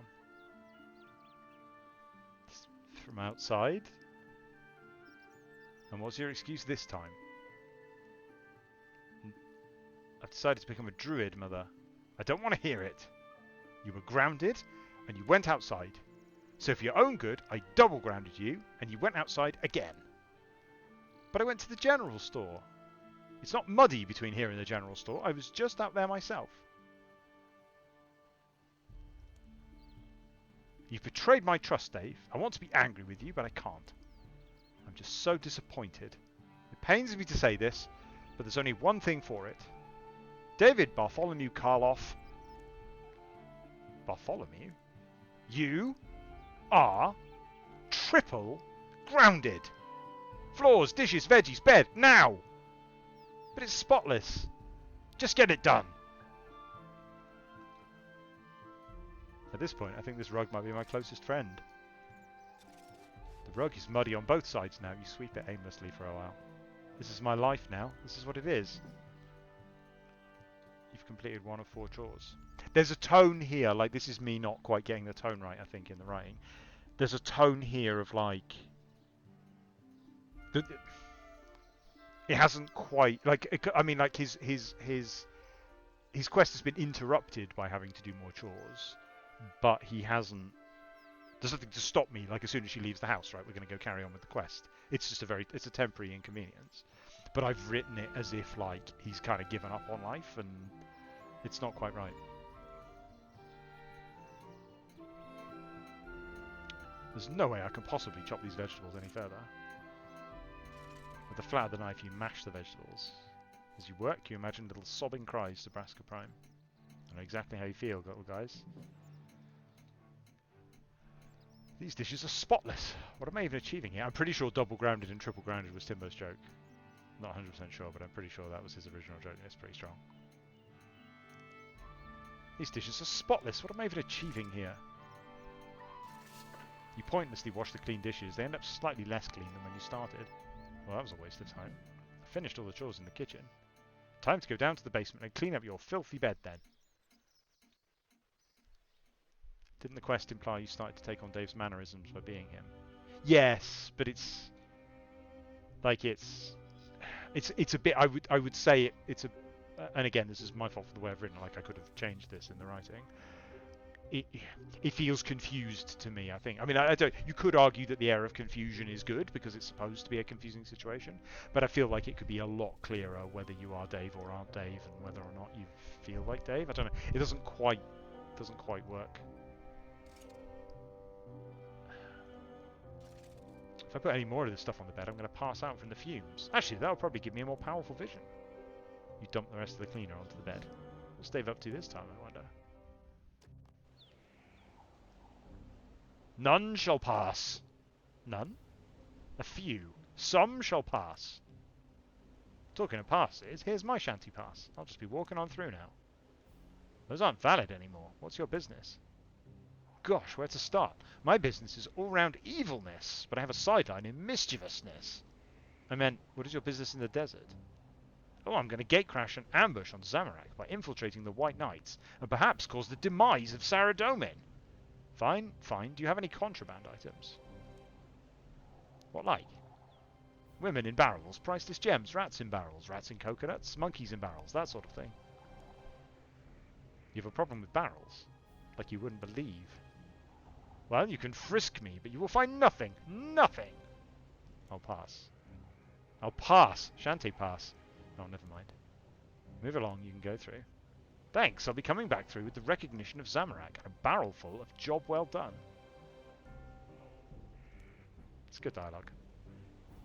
No barrels!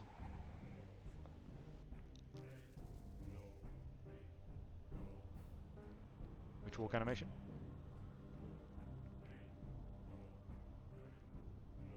Shantae sounds like he's just done with everything. Yeah. There's something to say for parents giving pointless punishments over and over. I felt quite a bit of resentment towards Doris by this point. Yeah, I think that's not how Timbo had envisaged it. I'll talk to him next time I see it. Like we have a catch up every week, but we'll work from home. We used to sit next to each other and talk every day, and now we don't talk every day anymore, which is sad. But Yeah, I'll ask him to remind me what it was that he originally envisaged going on in those sections. Dave! Wake up, Dave! Now, Dave. If you're going to do better, I'm going to have to trust you. I need to pop out again. Be good. Finally, she's gone. Time to head to... Crash. What was that? Dave! Who said that? Dave! Margaret's come over with her kids. Come and say hi. Was that a rat? I feel like... Terry, stop playing with Darren's tail. You'll pull it off. I feel like the tone of this section with the Hell Rats is significantly more appropriate to Evil Dave than the way that they're used in Saving Evil Dave.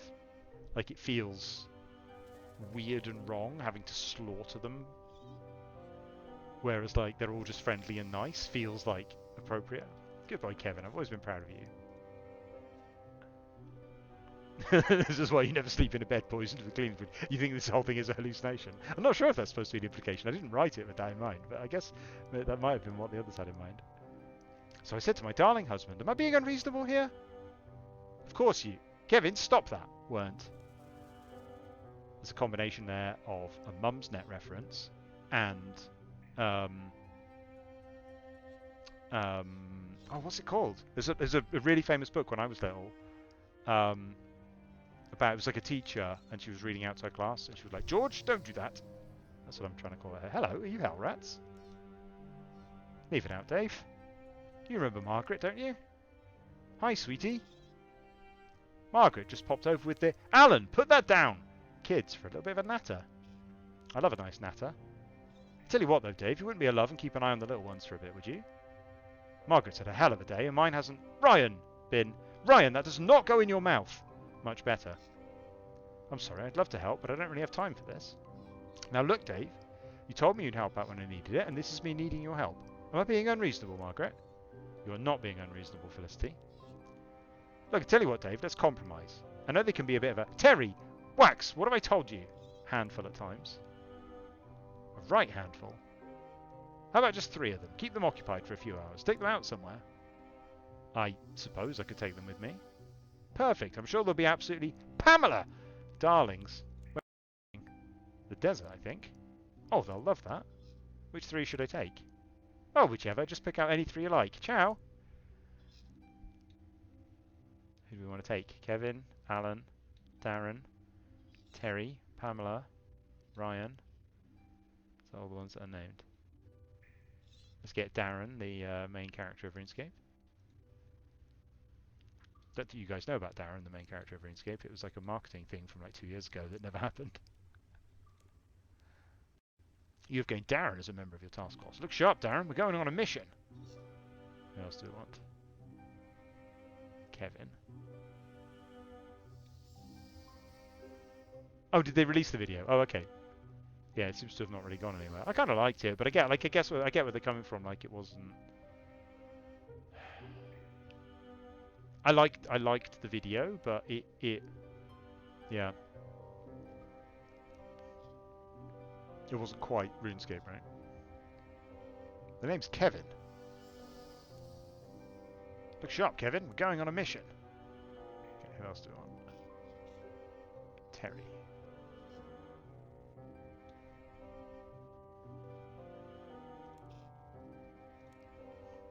Perfect. I suppose this is what Dave would do in this situation anyway.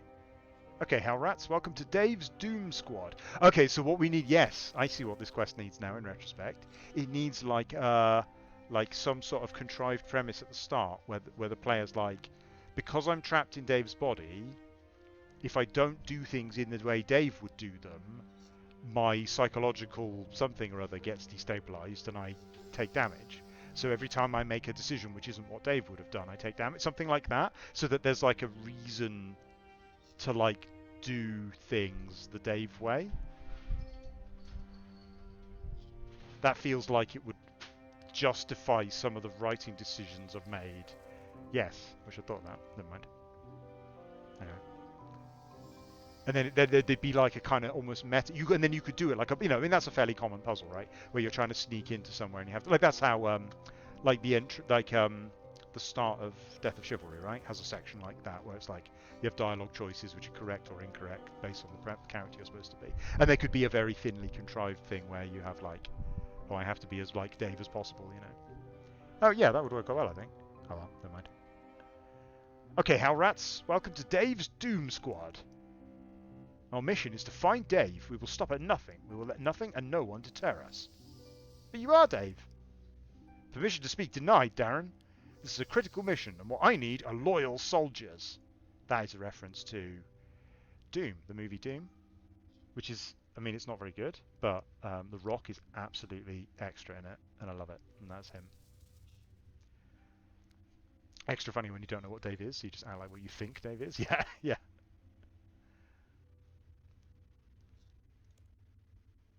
Yeah, your fun game.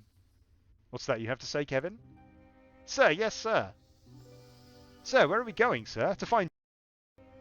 I hope you've packed your water skins, because we're heading out to the desert. Ooh. Dessert? I love dessert. I want Agrith Nana.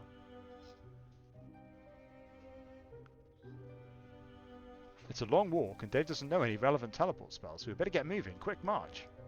Sir, yes, sir. Look sharp, Terry. We're going on a mission. Wait, we had that dialogue already. That's broken. I have no idea how some people claim this is one of the worst quests. No, I mean, I think this is a pretty strong quest, right? Like, it's got funny jokes. It's got solid puzzles. I think a lot of people don't like the weird, hazy canon lore attitude it has, and honestly, in places that could be tightened up a bit. Definitely, there are definitely choices in the quest I would change in retrospect, but we were on as I mentioned at the start, like we were really pushed on this. And it went through development hell basically, and like it was really pushed to get out at all, and there was a content drought and everyone was panicking a little bit. But yeah, no, I think other than those sort of questionable lore choices and obviously the transitions I was talking about earlier, I think it's a good place. Phew, that was a long walk. The rats have stopped calling me sir. I better talk to Shantae before they get out of hand.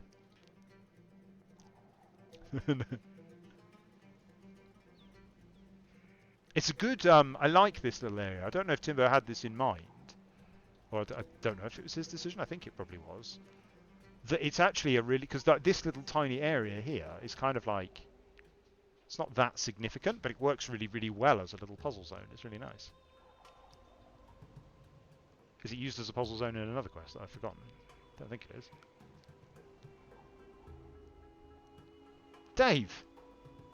I was complaining during Tourist Trap that Anna's mum isn't inside. Like, why is she not waiting inside the pass where it's safe? Wacky quests like this are a nice change of pace between preventing the end of the world or large-scale destruction. Yeah, well, I think that was the problem, right? Is that there hadn't been any serious storyline quests, because it had been, what, Endgame? Endgame was the previous quest, I think. I don't think there even was a quest since Endgame. So this was nearly a year after Endgame. The storyline hadn't really gone anywhere. It wasn't really clear where the story... Oh, there were the Menaphos quests, yes. Which would... They were quite poorly received because of the rep lock. Like... So that had been difficult as well. There'd been the Menaphos rep locked quest, which annoyed everybody for that reason. And then there was this. And the storyline hadn't really been going anywhere and it wasn't really sure. Sep said, I forget how it ended up in your hands.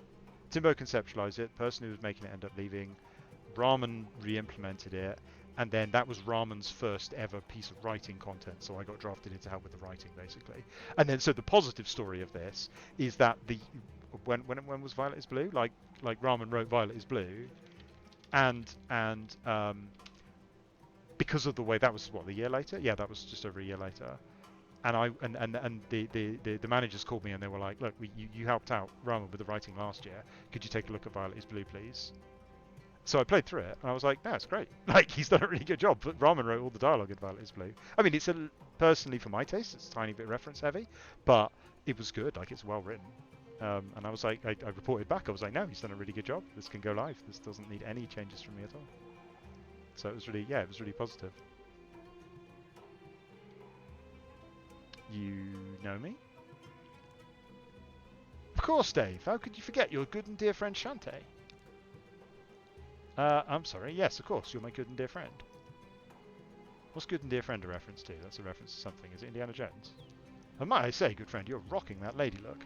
Thanks. I myself have made use of the makeover mage many times. Oh, you say, work it, Shantae, sachet.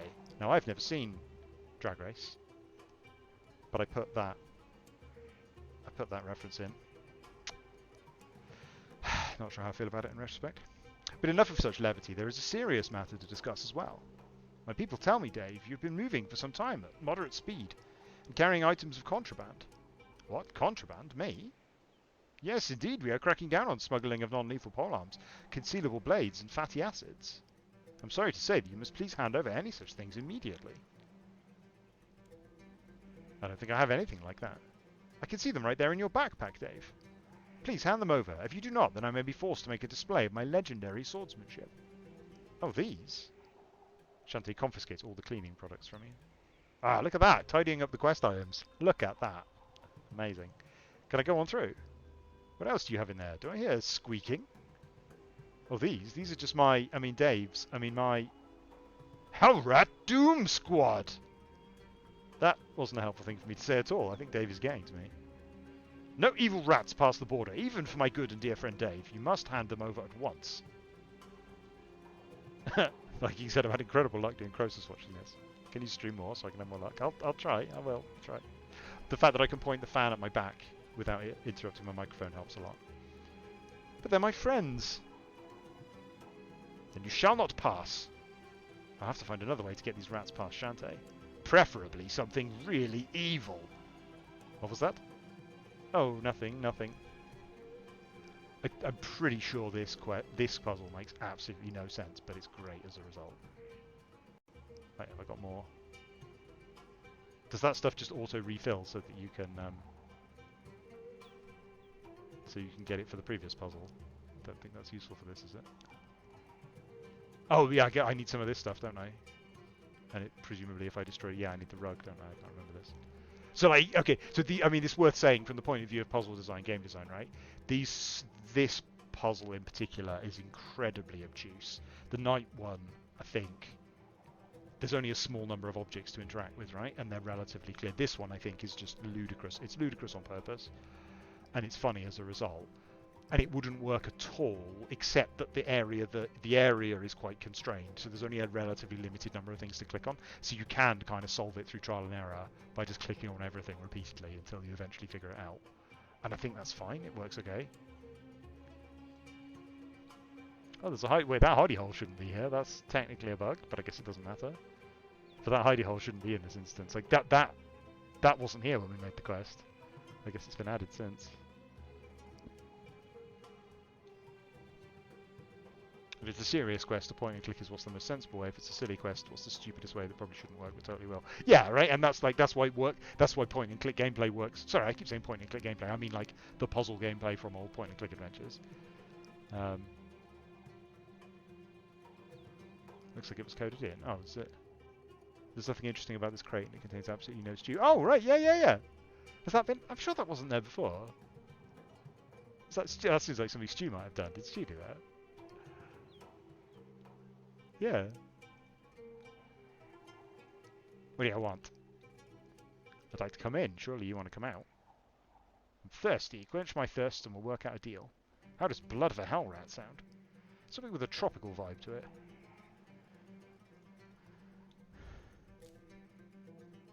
I've got a coconut. Break open the coconut. There's no way Dave's body has the strength to break this open. I'm going to have to find another way. Now, I actually remember how to solve these puzzles, but I don't think I'm going to, like, play stupid and pretend I don't know how to. Although it's interesting to think about, like, because I guess I would just click on everything, right? If I didn't know what I was doing, I would just click on everything and eventually do it. He did mention his legendary swordsmanship earlier, so it was totally foreshadowed. Hey, Shantae, could you do me a solid and cut this coconut in half for me? Why? I want to see your legendary swordsmanship. But of course, I would be happy to demonstrate such things for my friend Dave. Shantae slices the coconut in twain with a single blow. There you go. Okay, I've got a coconut drink. Does this guy want this? Coconut drink? I've got you a drink. Can I come in now? Slide it through the bars and let me have it. How do I know I can trust you? What have you got to lose? Access to this potentially useful jail cell. You hand the drink over to the jailed stranger. Ah, refreshing. Come on in.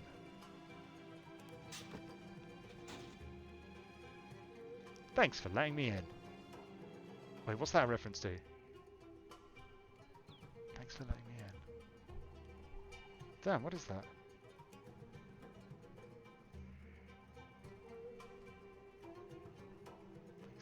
It's an NPC in some game. And whenever you click on them, they go, thanks for letting me in exactly that tone. Do I know how the jail works in the normal game? Like outside the quest? No, how does it work?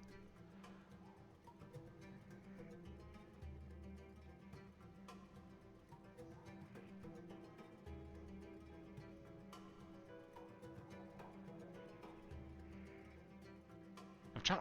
What is that? That reference is really bugging me. Thanks for letting me in.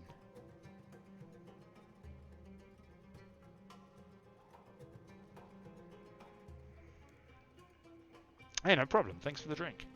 If you can open the door, why haven't you left? I like it in here. It's quiet. It gives me time to think. Think about what? Oh, you know, life, stuff, my addiction to staking. I've decided I need to divest myself of all my worldly possessions. That's a big step. I know, right? Hey, if you want it, you can have this diamond. You want to give me a diamond? Yeah. Why? Well, it's a worldly possession, so I'm divesting of it. Here, take it. The shifty stranger hands you a valuable jewel. Thanks, I guess. Hey, no problem. Everyone's really friendly. Wait, is he going to give me another diamond? Oh, I guess because in case I drop the diamond. Tell Shanta you're an outlaw, you get put in the cell. If you insist, he deports you to Port Sarim. Alright, yeah. Never done that. Right, and then I have to talk to these guys, right? But what can you do? In the end, it's all about money, isn't it? Tell me about it. So I have to stand here all day, every day, so I can save up for a ring. It won't even be a very nice one. Well, it's the love that matters, right? Hello there. Oh, hi, Dave. Hi, Dave. Wait, you guys know me too? Well, Dave, other than the matter of you having literally just walked past us a few minutes ago, of course we do. Of course we do, Dave. Look, I found this diamond. Blimey, would you look at that? That looks like it's worth a bob or two. I don't know why these Alcarid guards are from London, but they are. Do you want it? Want it?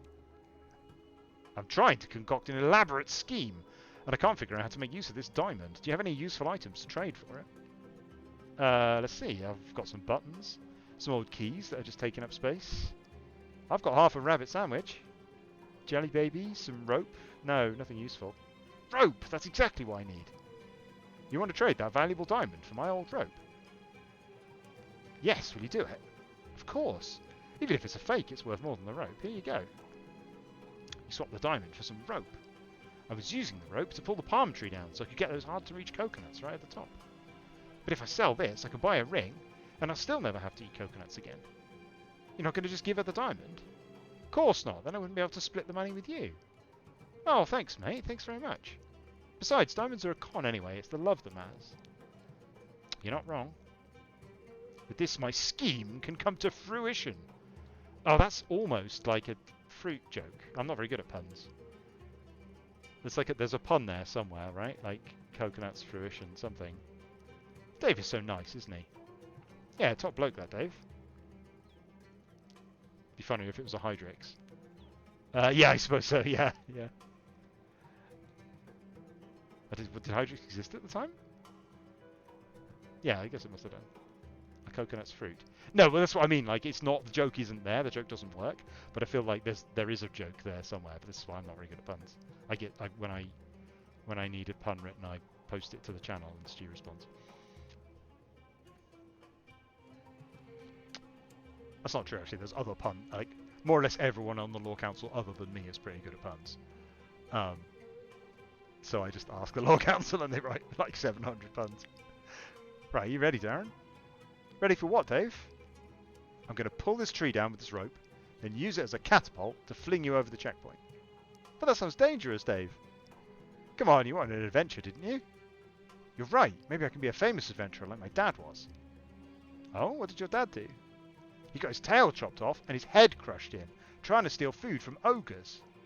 Oh. But he never lost his sense of adventure. Let's do it. Okay.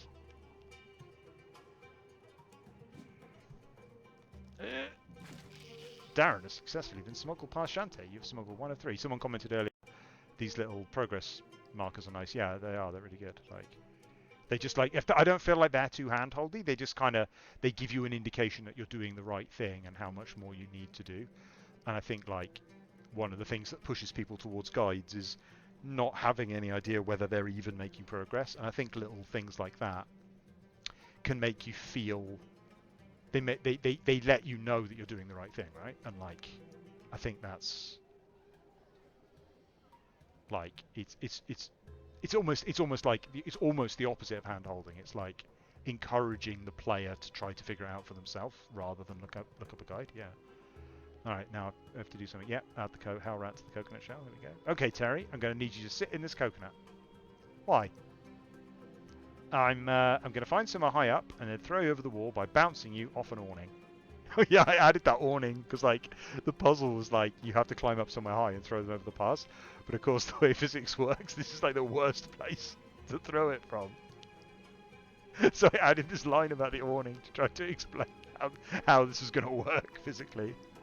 Which I guess is fine, maybe. The coconut is for your protection. That sounds awesome! Terry happily hops into the coconut. It's like a boat! I'm the captain of this ship!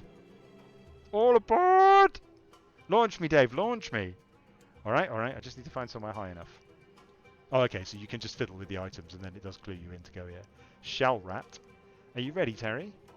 Yeah, do it! Launch me! Here we go. Totally.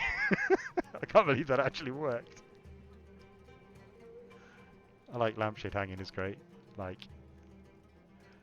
it's such a, I don't know. You know I hate the word lazy when referring to development, but like speaking as the person who wrote it, lampshade hanging is so lazy, but it's so fun. It works really well. And you're like, well, that didn't make sense. So I guess I'll just, rather than rewrite it to make sense, I'll just write a line of dialogue that acknowledges that it didn't make sense and then move on.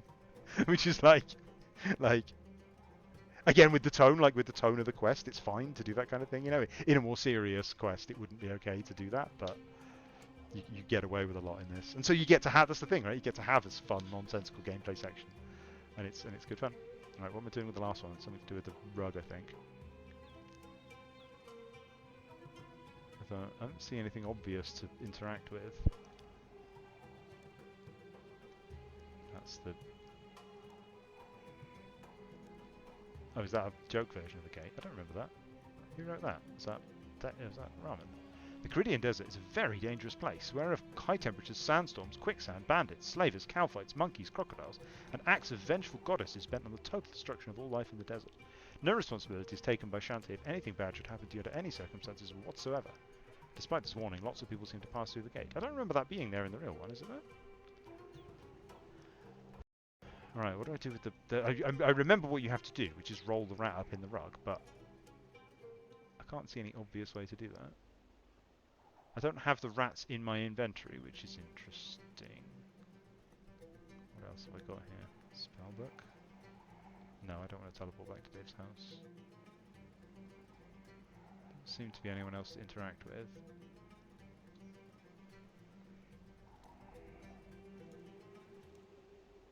No, I've still got the rats. What am I missing? I'm missing something. Was there something in here to interact with? Yes, a barrel. There we go. Take a large barrel. Obviously, yes. Missed the whole barrel aspect. Okay, Kevin, I'm going to need you to get in this barrel. Oh, hell yeah! The rat eagerly hops into the barrel. Hello! It's echoey in here. Echo, echo, echo, echo. Ah. Roll the barrel. Okay, let's do this thing. What are you doing, Dave? I just want to roll this barrel through the checkpoint. You cannot do that, Dave. The barrel could contain contraband. Darn, I was sure that was going to work. Kevin's nose appears over the side of the barrel. Well, this isn't going to work. What are we going to do? No idea, Dave. You're the cunningly evil one. You're right. I am cunning and evil. I just need to think of a suitably evil plan. I've got it. What is it? We'll disguise the barrel as something else. Then Shantae won't think it has contraband in it. Brilliant, Dave. Thanks. I see some big rolls of primo nesting material through there, Dave. Carpets, interesting. It's just occurred to me, thinking about this, like, again, I want to emphasize, like, Timbo's original pitch was fantastic, and I loved it. When I read it, I was like, sorry, when he described it to me, I was like, I'm not sure about that. And then when he gave me the pitch document, I was like, oh my god, this is amazing, we have to make this. But actually, looking at the quest that we have and thinking about it in retrospect, I feel like most of this content would work better without the mind swap aspect. And actually, like, if it was a quest where you play... Now, actually, thinking about it, our policy at the time was that we didn't do this. That's why sagas exist, because sagas were like a quest where you play as someone else, and our policy was to not have quests where you play as someone else. But actually, I think if, like, we could tell... It was never intended to have any metaplot elements, which I'll talk about when we get to the caves. But thinking about that, and the fact that, like, if it was... I think there's a good opportunity for storytelling... Although it would probably annoy the same lore people who are annoyed by this version of the quest. There's a good opportunity for storytelling for, like, the World Guardian is off doing something incredibly important. Which is, like, genuinely in character doing something really important and impactful and, like, saving the world. But you miss it because you're busy playing as Dave. And then I feel like that would resolve, because we ended up writing a quest, which I don't think was Timbo's intention. We ended up making a quest where, like, it's a bit confusing and you kind of act like Dave. You do play as Moira in the upcoming quest because our policy on that has changed, and we are now fine with allowing you to play as a different character. But at the time, it was our principle not to do that. But yeah, now I feel like I don't mean that the premise was bad. I mean, like, the premise got contorted several times, and the resulting quest is not exactly what Timbo envisaged, especially the metaplot lore elements. And I feel like, again, and this is the kind of thing you can't, like, unless every time you produce a piece of content, you then immediately go, okay, well, this is what we've got. Let's go back to the drawing board and redesign it from scratch so that it works better. You know, like, we can't do that. It doesn't make sense. We couldn't ever do this in practice, but as an abstract thought experiment, thinking about it in retrospect, I think it would work better if you were just Dave rather than the player in Dave's body. I think that would work better. And it was like a day in the life of Dave, and you were playing as Dave.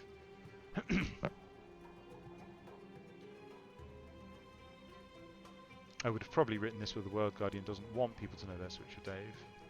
If insert enemy found out, they'd come kill me in Dave's body. Yeah, that could be a good... Yeah, I was talking earlier about, like, a reason to pretend to be Dave, like a contrived reason. Yeah, that's a good one.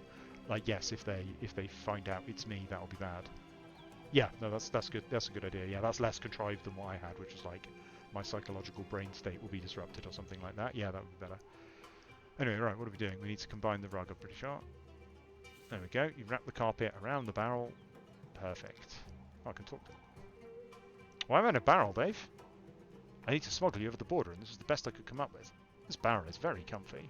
How's that? Someone left a nest in here. You peer into the barrel and see someone has left a load of long blonde hair in the barrel. Hey, there's a note in here too. What does it say? How should I know? I'm a rat, Dave. I can't read. Pass it here then. Kevin holds up a note in its little mouth. Send help. Trapped in barrel. Being kidnapped by adventurers. Looks like she never got to send it. Can I have the note back? Why? That's prime nesting material, that is. Sure, don't get too comfy though. Why not? Because I'm going to roll this barrel right through that checkpoint. Can't see anything wrong with that plan.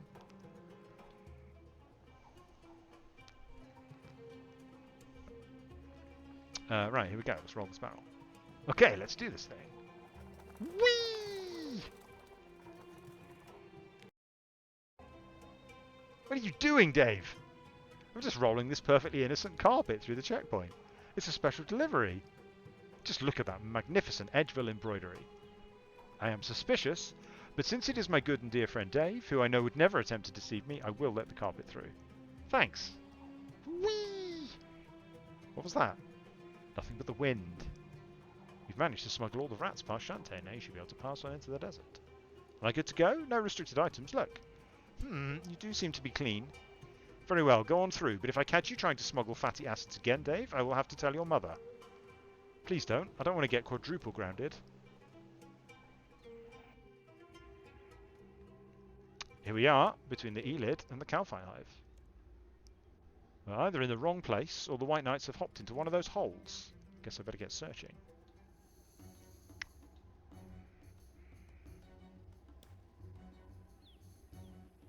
You reach in your hole, you find a really valuable gem, but you can't get out.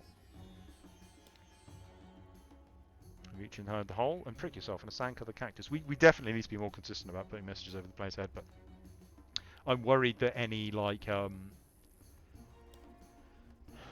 reach inside the hole and find nothing. I'm worried that if we do, like, a mass fix, it will break everything. So it's kind of hard to do. Oh, it's the... Hello, is that one sparkling? Just like in Diamond in the Rough. You reach your hand inside the hole and find a scroll instructing the White Knights to meet here. How convenient. Well, if this is any clue to go by, the cave must be around here somewhere.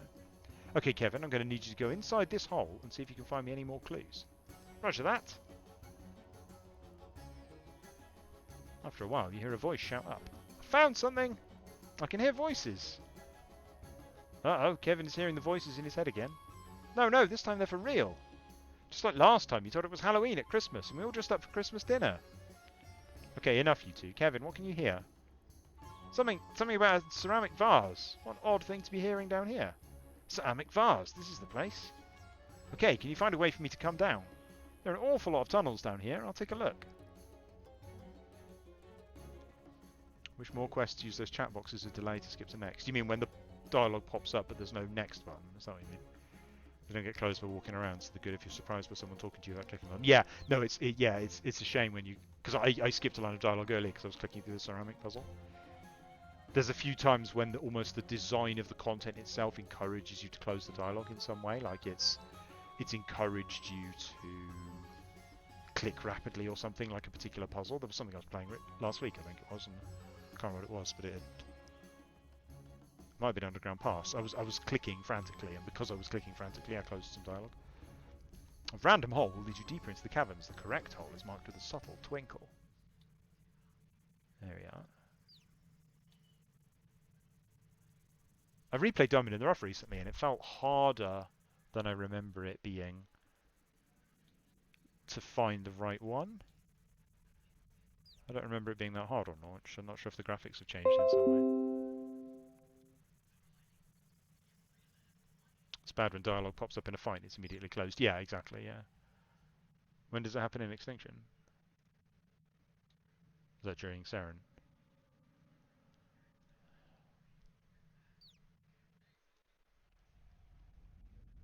The voice is getting louder and you're getting closer. Running towards... Oh, yes, the World Gate. Yeah. Yeah, that was a problem.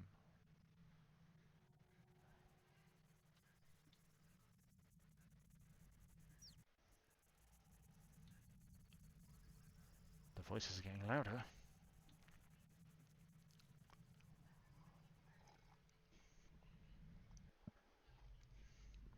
So this is it. Surf's up. Seeing anything else? I suspect. So I think Osborne wrote most of this section. I can't remember if it was all of it. I may be wrong as well. Maybe that Rahman wrote some of it. Sorry, Rahman implemented all of it. I think Osborne wrote the dialogue. I'm not 100% sure. But like Surf's Up is a great name again for like a silly quest. I mean, I guess all White Knight names are inherently silly, but this one's particularly silly. So this is it. This is it. Sarah Domin's on the other side. Oh, Alexa, stop. Alexa's responding to me saying the dialogue for some reason. You have to cut a few open to get the audible shiny one to appear, which is weird because you get the dialogue about the time beforehand. Yeah, oh, that may be what I was confused by, yeah. Sarah Domin's on the other side. Yep. We're going into a sinkhole, stepping directly into the 60th floor of Demonheim. Zamorak's hideout, where Zamorak is. Yep. We're going to ambush a god. Are you going to knock on the door, or should I? You do it.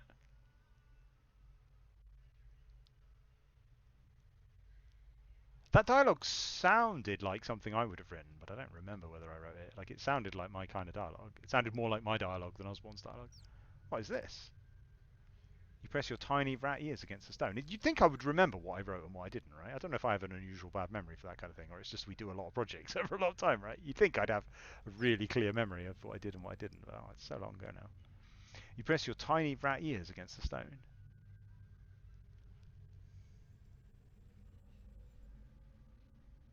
Never understood the Demonheim teleport anime. It's obviously Zatak. He's a fool.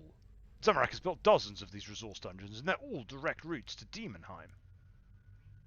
The last of the troops have arrived, sir. Shall we start the offensive?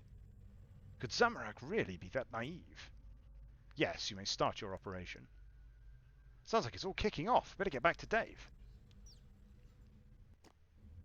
Okay, so like, it's probably the best time to talk about this. So I mentioned it earlier, but like, we'd been in a content drought, we'd been in a quest drought. We wanted to try and convey the idea that the storyline was continuing on, and I think that's partly why some of the lore community had a negative response, because it gives the quest an odd tone. Like, what we were gaming for, and I think largely succeeded at, was like implying that there was a, you know, there's a fun, silly little adventure going on, but grand events continue in the background. I guess some people would rather have been doing that quest, right? The important quest where Saradomin and Zamorak are doing something serious business, and they don't want to see those plot points delivered via a silly quest, which doesn't take itself seriously and doesn't take lore and world consistency very seriously. But yeah, that was what we were aiming for, was like, can we put... So, because originally, as implemented, this... I can't remember whether that was originally Dave's plan or whether that got rewritten. But like, this whole coda section where Saradomin and Zamorak are involved wasn't in the quest originally, and it got added after Ramen started developing it. Again, because we were very worried in the context of like Endgame, Menopause, light-hearted comedy quest, that we weren't doing anything to advance the storyline. In retrospect, we didn't really have time to do a good job of it, which is a shame. But I don't know. I mean, we did get more plot. Ultimately, it didn't really go anywhere though. Meanwhile, inside the mysterious entrance, the advanced scouts report that Zamorak is alone in his chamber. Now is our chance. You knights are prepared. They will keep to the plan. They will keep Zamorak alone and undefended, remove all artifacts from his grasp, and then you arrive. And I take the head of Zamorak. Sir Tenley is waiting for your word. Bobbins! That's an odd choice of words, sir. Fool, there is someone else here. Spread out and find them. I fear our plan may be compromised.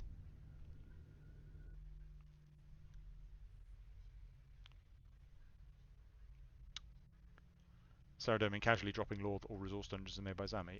Yeah, I mean that was like the lore point we were trying to convey, was like the Battle of Lumbridge has resumed. Now that the endgame is over, the battle between Saradomin and Zamorak has resumed, and perhaps an avenue for them. Like, I think we were trying to convey the idea that Zamorak could strike anywhere on the surface via the resource dungeons.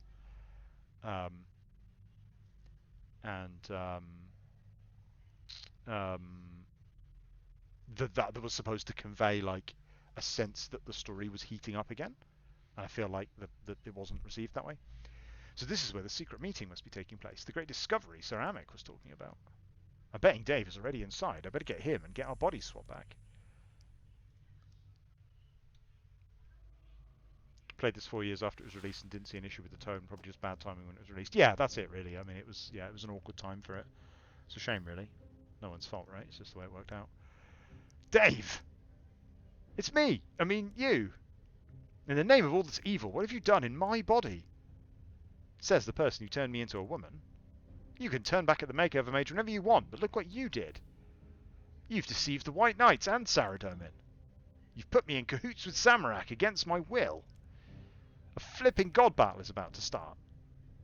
And I've had it up to here with doing your chores. We are doing that blasted ritual again, right here, right now. I won't be told what to do, not by you, and not by Mum. This is my chance to prove myself to Zamorak. You know what that means? I get to be someone. I get to make a difference. I get to be someone other than myself. I get to be you. Forgive me, Dextrosi. I can't let you stop me. Let me stop me. Let me stop you.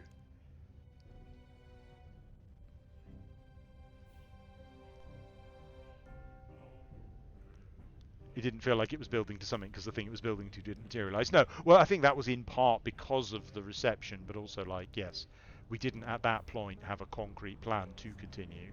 When was Desperate Times?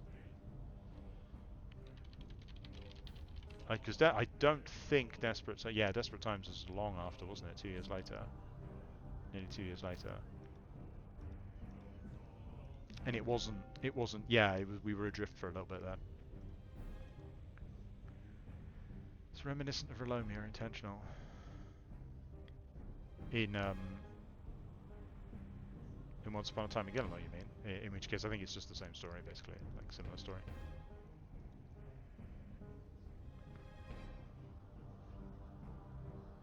I don't expect you to understand.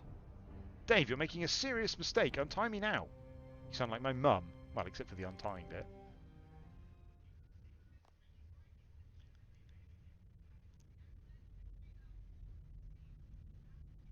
It appears we have some uninvited guests among us. Saradomin, I can't let you go any further. Who's this fool? Supply and demand. He's from somewhere else, isn't he? Jack Strozzi? What do you know about the ambush? Sir Armick? Oh. I found out about this, Saradomin. I was nefarious and scheming and everything in between. Dave pulls a piece of paper out of his pocket and clears his throat. He's been preparing this speech. Your time has come, Saradomin. You are my Kebbit, and I am the Deadfall Trap. And Zamorak is the hunter who will clear the trap and make you into gloves of Saradomin. That sense of doom you're feeling is my evil trap snapping shut. Carlos, Uber, Chrysanthemum, Percy Jackson. Something meant to happen. Sorry, this spell is a little smudged. Who is this fool? I know you, Jack Strozzi. This isn't you. I will capture you, and I will bring you to Zamorak. I'm going to be his right-hand man. And as his right hand, I'm going to be there for fist bumps, high fives, and rock, paper, scissors. I will always be there for Zamorak, and I will never let him down. Carlum, Arbor, Camarinthum, Perchai, Gabindo. Zamorak? I was capturing Saradomin. I was doing it for you.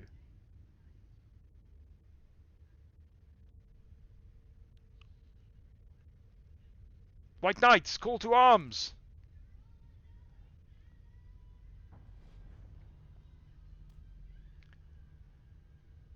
If you fill my house with ants, is it my fault if I step on one? Certainly! Zamorak, you blackguard! Rally to me, knights! You thought you could come into my home? You thought you could take my head? You thought you could do it all without me knowing? I had Moya reach into the World Guardian's mind. I know everything of your plan. But it seems the World Guardian is loyal to me anyway. He has too much power here. Knights, retreat! This is looking horrible. I'm out of here.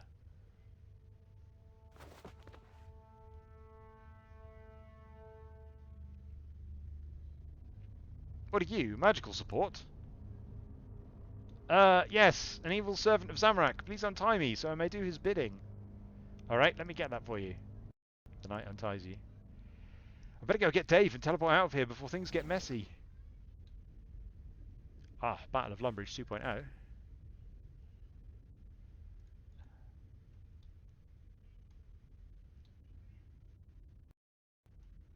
Wait, where am I going?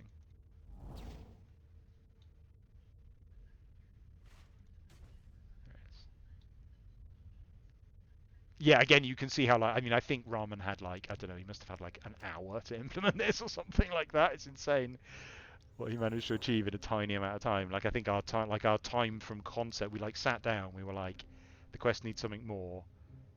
Who's going to do it? Who's going to write it? Who's going to implement it? And Rahman was like, oh my god. And he had, like, 2 days to implement this entire additional section or something like that. It was absolutely crazy. So if it feels a bit slight, that's why.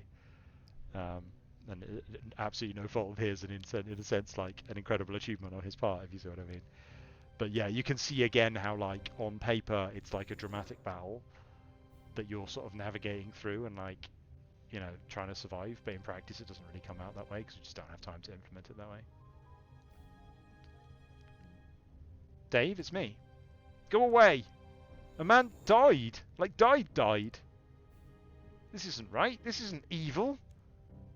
This isn't how it was meant to go at all. Dave, you have to listen to me. We need to get out of here. What have I done? I've ruined it all. Dave! Zamorak thinks I'm an idiot. Actually, he thinks you're an idiot. Don't worry, my reputation speaks for itself. I like that line. Saradomin and Zamorak will figure out it wasn't really me. Nothing matters anymore. I need to snap Dave out of this. Wait, I know. David Bartholomew Karloff, you will come with me right now. Okay, alright, let's go. Oh, the absolute callbacks there. Look at that. On second thoughts, I can't take all this carnage. Guess he really doesn't have the stomach for this. Okay, Dave, we can leave. Back to Edgeville to swap our bodies. Emergency teleport. The World Guardian was working for the other side. It was all a trap. But I'm the World Guardian. I've just let Zamorak down. Don't let Zamorak escape. Probably time we get out of here too. Please don't leave me here. I don't want to die. I'm too young and evil to die. I said we, Dave, as in you and I. I'm not letting you out of my sight now I've finally found you. Dave, grab on! It's good that they established the player character definitely isn't a complete idiot. Yeah, I think the player's not too stupid in this quest, right? Maybe that's the explanation for the player in all the early quests. It's not that they're an idiot, it's not that they're young, it's that they're being possessed by Evil Dave. It's funny of the two of you, it isn't Evil Dave that's just like an edgelord. Yeah, right? Well, like, so my character's RP, like, this is a character I played in other role-playing games, and, like, his RP is that, like, he's, like, yeah, he, like, tries to be evil. It's actually a very similar concept to Evil Dave. Originally he was actually my Chaos Sorcerer character from Warhammer Realm of Chaos, the original first edition Warhammer Realm of Chaos. And then as I played him in other RPGs, he gradually morphed into someone who thought he was an evil Chaos Sorcerer, but actually wasn't. But of course, in most RPGs, you kind of have to be a wizard, so he's like his personal RP is that he couldn't actually do any magic, but in actual practice, he was a high-level wizard that could do magic, because you can't play most RPGs not as a wizard, right? Or, like, sorry, if you're a wizard, you can do magic, because otherwise you can't do the content. And then, what was it? It was a game of Warhammer Fantasy Roleplay. I was playing his brother, and he spent the entire campaign believing that he was a champion of Tzeentch, or not a champion of Tzeentch, but a cultist of Tzeentch. He became an incredibly powerful character in the end, because of course that's just how RPGs go, right? He was like absurdly strong warrior, but like was trying to become a chaos cultist, but couldn't ever find any chaos cultists. And then actually the group eventually met Tzeentch in person and talked to him, and I was away that week, so my character never got to meet Tzeentch. So when he came back, he was like, what? Never got. So I kind of factored that in as well. So he's like, never even knows whether the evil gods exist. Anyway, that's where my RP is coming from. So that's why he dresses like that, because he's like, I am the evilest. Look at me, I'm so evil. I'm the dark one. But he's not actually. This is not where I teleported. I teleported us to Edgeville. No, you didn't. I did the teleport. I panicked and teleported to the Goblin Village. What? Why would you even do that? How can you even do that? Well, it's a pretty simple spell, you see. All I have to do is attempt to teleport to Falador and always overshoot. I remember people being really annoyed on the lore forums by that specific line of dialogue, which again to me is like, it's obviously a joke, right? Like, it's like you're not supposed to take that seriously, like Braska Prime. It's like it's playing the fact that it's canon dialogue in a quest is the joke. Like, that's what's so funny about it. But yeah, some people got really annoyed by that. Well, great, we should go home. Looks like the Ice Mountain near my house, so shouldn't be too long of a walk. And that, Brother Jared, is the secret recipe. Dave, that sounds like... Mother! Davey, is that you? No, it's Jackstrazi. I'm just out for a walk. How is Dave? Is he well? Dave, she can see me. Oh, the Plague Doctor, standing animation is great, because whatever's in your hand is hidden behind your back. So it was really funny doing, like, dark light, hiding dark light behind my back. Like, no, I don't have dark light. Oh, there's silver light, right? Dave was like, your weapon doesn't look very evil. And I was like, what weapon? You can't see my weapon. Dave, she can see me. I swear this is the last straw. You're supposed to be grounded. You got me grounded? Triple grounded. Triple grounded? You are both coming back to the house with me right this instant. Good job, Dave.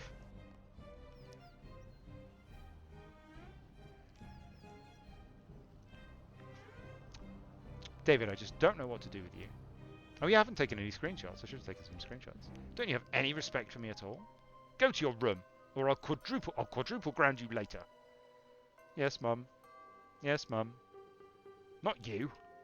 What's your problem, Dragging a good boy like Dave off around the world? Are you trying to get him killed? You want him to die at the top of a mountain? But Mum, it's me. I'm home. Dave, I told you to go to your room. I'm going to give Jack Strauzy a piece of my mind. Yay, we're home. Time for some well-earned R&R. The rest of the Doom Squad scatter. Hey, what's wrong, Dave? I went all that way and I'm still grounded.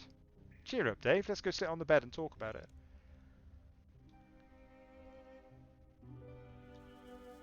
Like, I'm writing this as a slightly different story to what it is, right? Like, I think this is my mistake, that I've written this...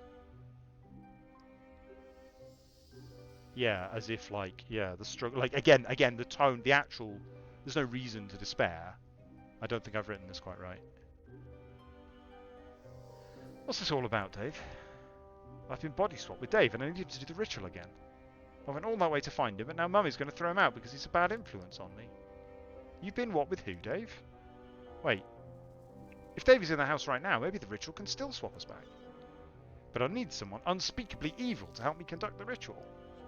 Did you say unspeakably evil, Dave? Yes. Nothing more evil than a hell rat, Dave. Of course, quick, let's reassemble the Doom Squad. I'll just leave this bed alone for now. Oh, it has the, yeah, occasionally there's like a erroneous little bit there. Wait, hang on. What do I need to do? Fat cat.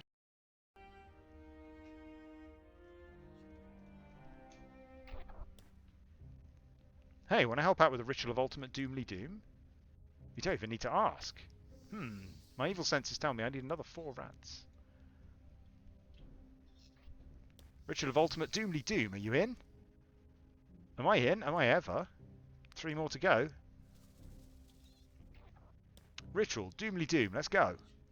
Oh, yeah. 2 more. Yo, rat, up for some evil? Dave, I thirst for evil, always. I yearn for it. Nice, I just need 1 more. What's all the excitement, Dave? We're going to do a ritual. Sweet, I love rituals. What ritual? Only the ritual of ultimate Doomly Doom? Oh, that one's my favourite. Can I come? Of course. Looks like that's all the rats I need.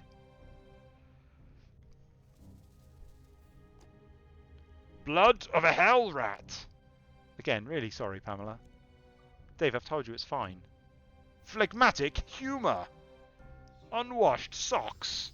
Speak them! Speak the words with me! Doom! Terry, go! Doom! Ryan! Doom! Tricky bit, Kevin. Dada Doom! Fantastic! It's all down to you, Ryan. Evil Doom! All together now.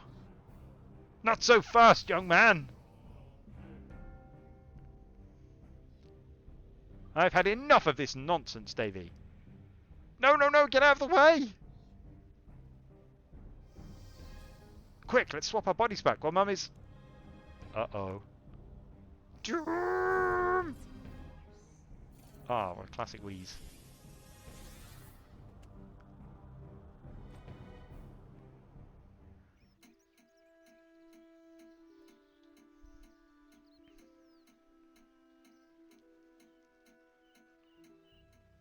Doris, this has not been a pleasant day.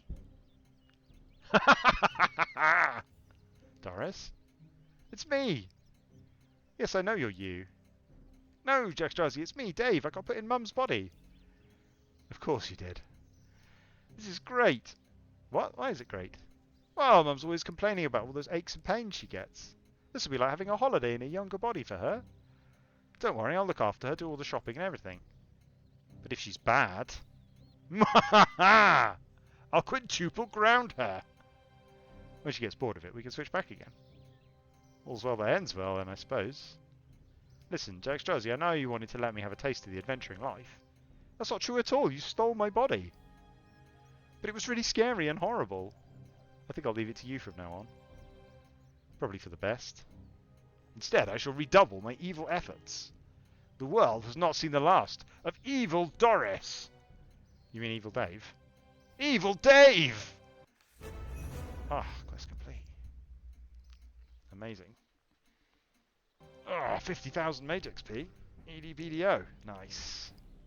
Don't even need it now. I got up to 68 anyway. I can't remember what I did now. Slayer tasks. I do need the agility though for regicide. The ability to catch hell rats with your bare hands. Eating spicy stews has a better chance of getting positive stat boosts. Ability to chip teleports. Oh, hey, Ramen. Any comments, Ramen? I was struggling to remember who did what.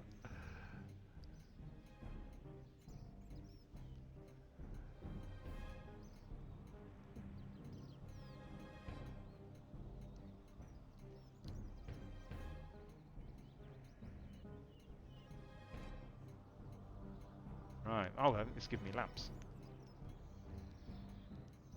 Didn't want to talk in case you influence things. Oh, you've been spying on me. You think I'm talking shit about you behind your back? Is that what you think? I see how it is.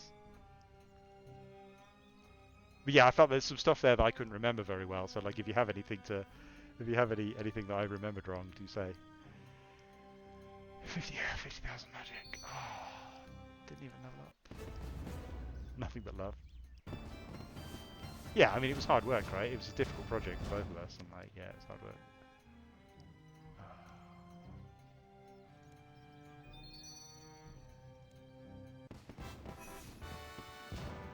Herb level 50. Top 2 herb roll levels. Yeah, nice. Agility. Here we go. It's the good stuff. Didn't even level up. Course. And cooking. How did I get 96 prayer?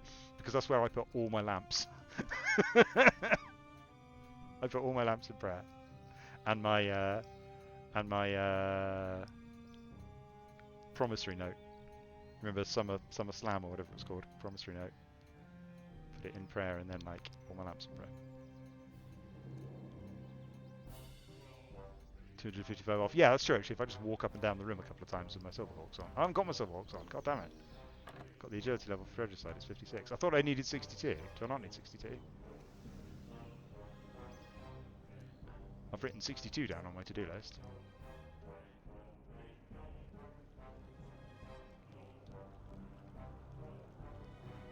Oh, what's all this? I've got these leftover quest items though. In the quest tab they go. Bomp, bomp, bomp, bomp, bomp. I can't believe I got these uncleared up quest items. What is that? Shocking. What was I doing? Put my Silverhawks on, I think. Right, am I going to do something else? No, it's late. Is it that late? It's not that late. Could do something else. Probably not the right time to go learn full manual though, is it? Let's just run up and down the hall until we level up our agility. Oh, I know quest was 62 agility, there's one with 61 and one with 63. Yeah, but isn't it like, I thought there was like a... Am I just getting confused? I thought it was like you were quite likely to fail if your agility isn't high enough or something like that. Like it's a pain in the ass with the minimum agility. Or am I getting confused? These Silverhawks should be buffed, they're not good enough. Like, what's going on here? Wait, do they work when I'm doing this? I thought they worked when you just ran around, do they not? I thought they did. Oh god, look at all these quest keys. What am I doing? I don't know what I'm doing. Let's go look at my to-do list.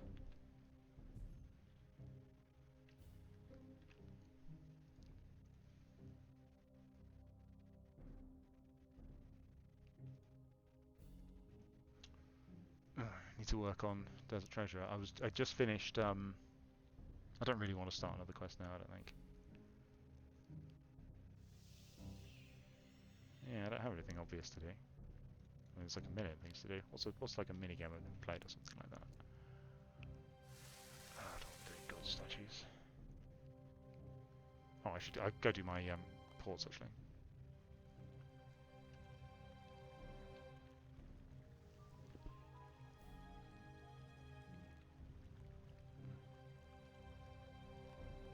The override. I think if it's a cosmetic, I probably already have it.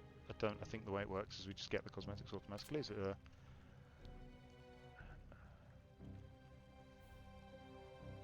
I've done this month's Troll Invasion. I haven't actually. I don't think.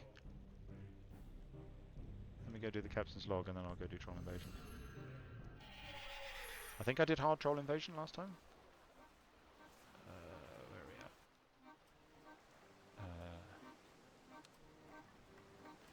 Oh yeah, some traits. Nice.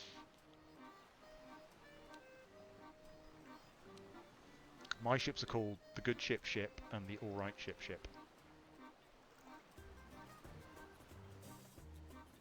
What am I saving my keys for? I'm not. I'll spend them in a minute. I'm just not excited for Treasure Hunter right this second. I'm excited for content.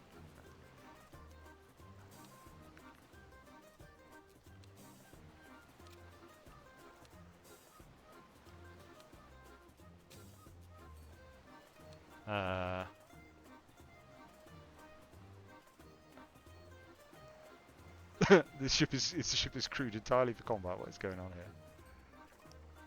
Let's send some people who aren't very good. Where's my there she is.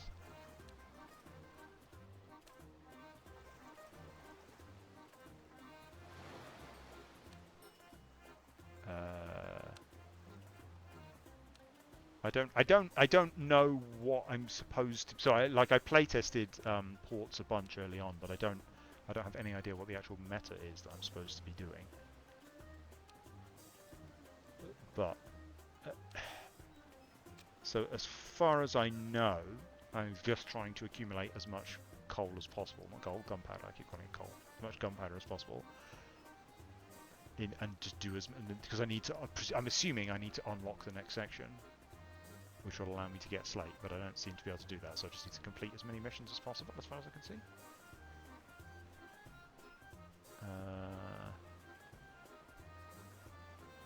I'm not a huge fan of switching the gear around on the ships. It's a little clunky. I think, like, given that the interface is a little clunky, I probably wouldn't have that be a thing you do all the time. It doesn't quite feel right. Like, I think I'd like so the rudder is fine because the rudder you just upgrade and it's better. But given that it's just a bit awkward to switch everything else around, just the interface is a little bit unresponsive, you know. And like I probably wouldn't design it in a way to encourage you to do that. Check hide obsolete parts. Oh yes, I should do that. Yes, you're absolutely right. Oh, I'll do it next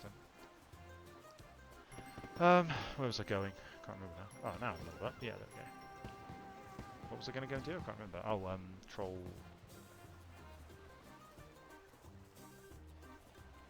invasion. Now, last time I didn't struggle with it, but I'm probably going to mess it up now.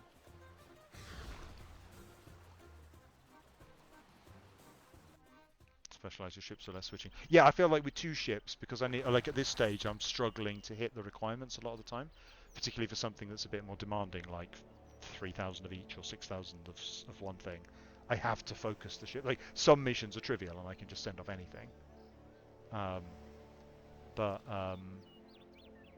other missions I feel like I have to do quite carefully.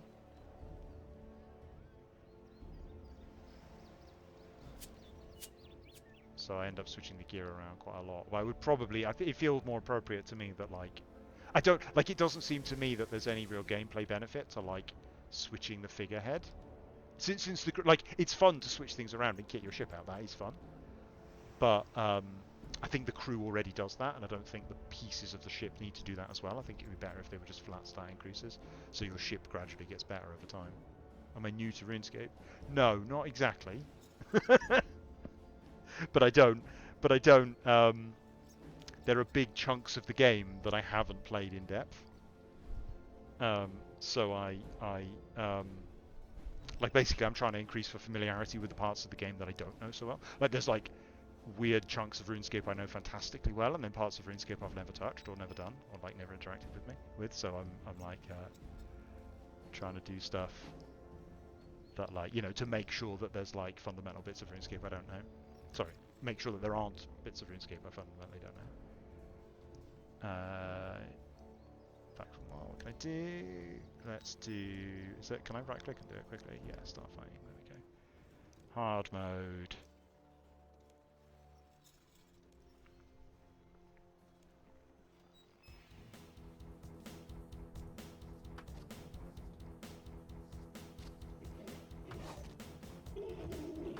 So I want retaliate on. Oh yeah, this doesn't. I think I'm much better geared than I was last time I did this actually as well. So yeah, this isn't going to be challenging, is it? Oh yeah, this whole adventure started because I need to get a halberd to do Shattered Worlds, right? I need to get a dragon halberd to do Shattered Worlds, which requires me to complete Regicide, which required me to get agility, which required me to do Evil Dave. It didn't require me to do Evil Dave, but encouraged me to do Evil Dave. But then, through all of what I've done in order to try to get to Regicide, I've been wearing my Silk Hawks the entire time. Oh my god, hi my crew.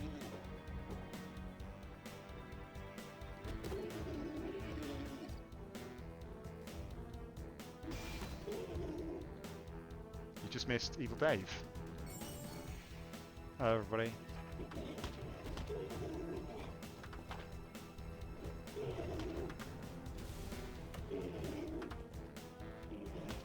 I finally got my my medium dungeoneering tasks done.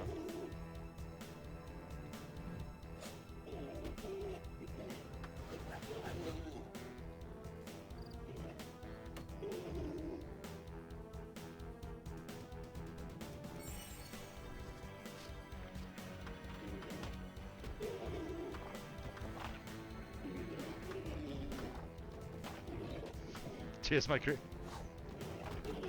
I'm making good progress on this troll invasion.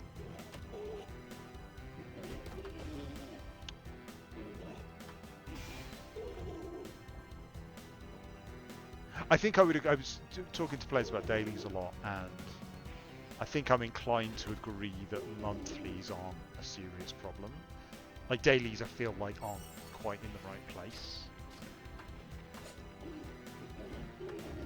Although, I mean, a lot of the dailies are just, like, obviously, like, they're only worth doing past a certain point. Some of them are kind of logically completable. I don't think converting existing dailies into weeklies or monthlies is necessarily the right thing to do, because I think that might put the number of monthlies too high. Because there are only 4 monthlies. Yeah, but that's not what I mean, like, in terms of, like, the existence of a monthly. I was thinking about the organisation of the minigames tab. It'd be nice if the dailies were a little bit less a little bit better laid out in terms of like the minigames tab is a weird combination of dailies, weeklies, monthlies, minigames. Like it's very disparate types of content, and it's not particularly useful for finding. If you're like, like the ideal like weekly or daily or like a daily that doesn't feel mandatory or a monthly is like I feel like doing something. I'm kind of bored. Like I could just go do woodcutting, but I'd like to do something more rewarding. What can I go and do? I'll open it up. Oh, my oyster's open or something like that. You know, I'll go do that. And it feels good in that regard, but I don't feel the interface as designed quite works that way at the moment, which is a shame. Yearly's wens and sponge. Yeah. Totally.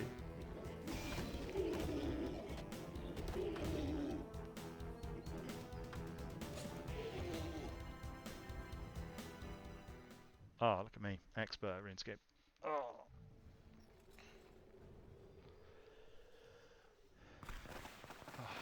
Hard mode. Right, what am I going to put my XP in? Wait, did he not give me the...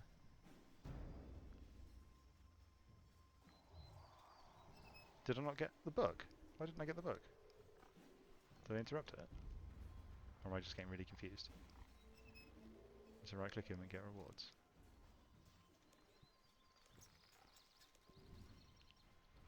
What am I doing wrong? Speak to me after the...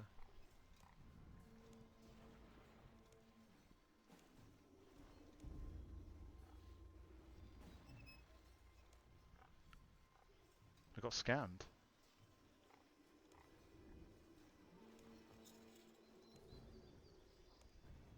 Ah, it's a bug. What? Who's making this game? Yeah, I'm not missing something there, am I? Have I already done it this month? Possibly. I didn't think I had. Did I go into practice mode? I don't think so. I just right-clicked and did start fighting. Oh god. Here we go again. Can I quit? Yeah. No. No, I can't. Can I quit? Like, is there a way to get out? Just walls retreat, right? Let's go. Yeah. Nope. Yep. Oh yeah, I always forget it interrupts the animation, but not the teleport. Ah, done it. I've escaped. Wait, how do I get out? Like, Water Tree isn't very useful to me at the moment. But... Isn't there a way out up here? Where's the way out? Oh, yeah, there. Ah. Yeah, I got it. There we go. Alright, okay. I swear I hadn't done that this month. Maybe I was just wrong. I'm going to go do the circus. It's interesting, really. Like, I've been emphasizing... Oh, I was going to go and start... I'll do that. That's a good time to do that. I'm going to go start invention. Where am I going? So I did a lot of invention when invention launched, but I've not interacted with it properly, like from a player perspective, if that makes sense. Like, what is this actually doing for me? Like, what use is this for me in the short term? So I've really beelined like crafting. They're not my highest skills, but they're unusually high compared to the rest. Like, specifically, like got the requirements for it, and I believe that it isn't going to be super useful to me right now, and I'm intrigued to sort of see how it feels. Because, like, it's an obvious thing to want to beeline strategically. Like, if I ask someone, what should I do? They'll tell me, get Priff, get Invention. And I have a feeling that Invention is going to be quite awkward to interact with, so I want to kind of feel how that feels. Oh, and then it's going to mess up my Tears of Gothics, isn't it? Okay, guy, here we go. I'm not going to read out all this dialogue, right?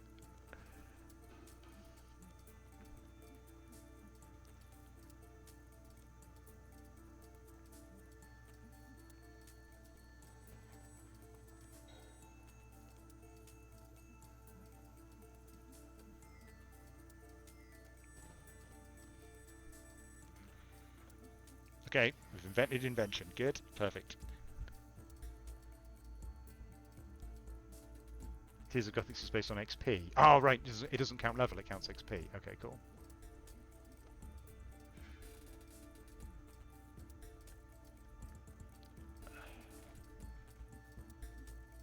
I haven't used any mod tools. You mean like Alt 1? No. Right. Oh, we're going to invent the charge pack. Oh, nice. Love it. Yeah, I did this.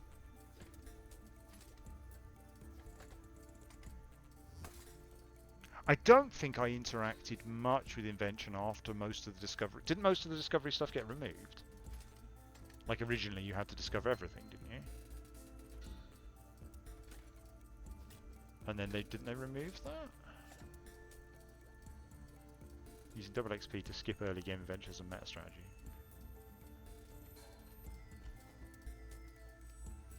Oh, sorry, by mod tools you mean like, no, this is a live account without any cheats or anything, but we get all the cosmetics unlocked on our personal accounts. But other than that, yeah, an infinite membership, yeah, but we don't get anything. But so the one way that does, so there's an unintended consequence to that, which is that we get the elite skilling outfits unlocked. So I have all the elite skilling outfits, and so I've been using some of them and not using some of them and experimenting with them. You had a point. Oh yes, there it was inspiration, wasn't it? Yeah. You had to like earn the points, and then you had to use the points to discover stuff, and they removed that. Yeah. I feel like the core. Thinking back, I think the absolute core design ethos objective for the invention project was the idea that the player was the one discovering things. The player was the one creating the skill, rather than learning it from someone else. That was the absolute core thing they were trying to accomplish with the skill, and I feel like in retrospect it didn't work out that well, but stuff like inspiration and this discovery interface were trying to discovering this will gain alright.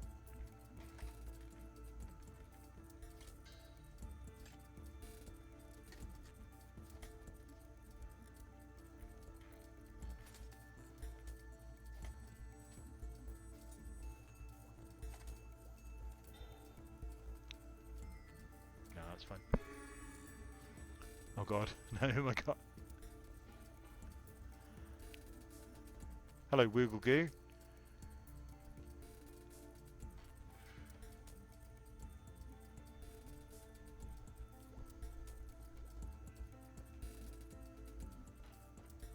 I've discovered a charge back. Yes, nailed it. You can't think of anything new to invent at the moment.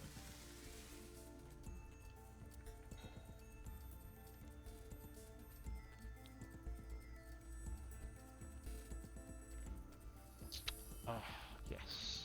Now I can disassemble things. This is going to save me so much time on those Bloodveld tasks when all those black boots drop on the floor. Hello, everybody. I've just been doing Evil Dave's Big Day Out, and now I am starting Invention. You found something to disassemble. You found something else to disassemble. Amazing. I'm going to put that on my unlocked... can I just drag them to... I can drag them to there, can't I? Yeah.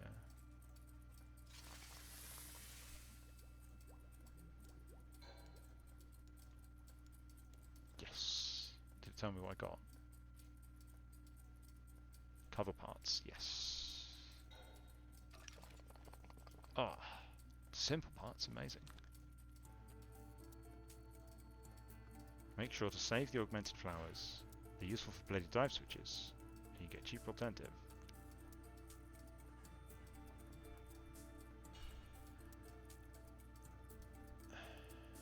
Right, what am I doing? Talking to you again. Hello. Use the right half to manufacture a charge frame. How does that feel from a... That feels like good... It's slightly confusing, but it feels like good use of RuneScape's interface to think to like... My inclination is that it would be better if there was a slightly clearer line down the middle to indicate that it was two different things, but it's pretty clear from hovering out. Oh, but yeah, it's interesting though, because they're like, because this is pre-mobile, obviously, and if you think about that from a mobile perspective, this interaction doesn't work at all on mobile. It's interesting, like, aspects of RuneScape work fantastically on mobile by coincidence, and aspects of RuneScape don't work particularly well on mobile by coincidence. And this feels like not a very good mobile interaction to me, because you've got no way of knowing that there are two different clickables there. Like on mobile, you would just sort of fat finger the whole bench, right? And then, thanks, Wiggle Goo. You fat finger the whole bench, right? And you'd have to like understand that there are two halves and click on the right half, and you would only learn that by long pressing one of the, like I think on mobile that would be incredibly difficult to figure out. But I mean, he did say the right hand of the bench, right? So he hinted to you that it is a thing that matters. So that's fair enough, but that's something I'm trying to pay a lot of attention to at the moment. Is like what works well on mobile, because I don't feel like it's because obviously we're new to mobile as developers. I feel like we don't have a good inherent understanding. The developers who worked on mobile learned a lot about UX, mobile tech issues and mobile UX issues, but the content of the game itself was never designed with mobile in mind. And as we add new content now, we still aren't necessarily thinking about it with mobile in mind, because it's kind of an entirely new skill set that we're learning, you know? Each half of the bench distinctly colored. Yeah, exactly. Like if it was visibly like two tables. Like they've done it in a cute way, which allows a single table. I wonder if like originally it was a choice or something. I don't remember. I wasn't heavily involved in invention during development. But it feels like there should be a stronger visual distinction. Anyway, it doesn't matter. Oh, the charge pack to your tool belt. Nice. You've done it. Yep. Wow, leveled up already. I've got an idea for a device that will augment my equipment and improve it as I use it. Okay. That interface. What interface bug?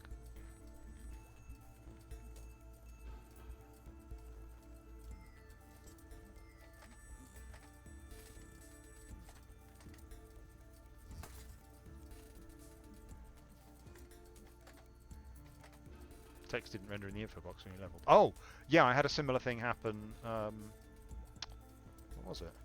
Making the statues, the archaeology statues in Everlight. Something similar happened where the text didn't appear in the box always. Let me note that down actually.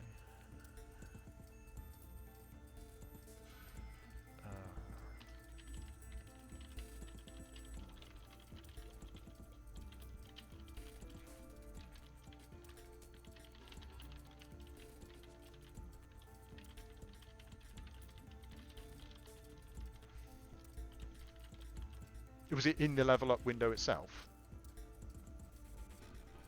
Hi, Polonium. Yeah, I'm trying to sort of seriously think about it. The YouTube video with RS guy. Yeah, it was good, right? We've got more coming up. I think some of the people in this chat, I don't know if Ramen and Ryan and Sponge are still around, but that Sponge's one went up, didn't it? There should be interviews with Ramen and Ryan coming up as well. Yeah, we spent like 10 hours talking to him or something. It was insane. Those videos were originally supposed to be 10 minutes long. We ended up recording like 10 hours of material, something ridiculous. Just these massive, and then like it was great because Ryan, like Mod Ryan and RS guy, were waiting for the cameras to be set up, and they just sat down and just started talking really intensely and excitedly about RuneScape design. And they just had like an hour and a half long chat about it before the cameras even started. And then the cameras started and they started talking even more intensely. It was great. They were so excited to like... RS guy was like, he just really wanted to talk about RuneScape. He was really excited to talk about RuneScape. It was lovely. I'm loving it. Sorry, I'm just writing this back down.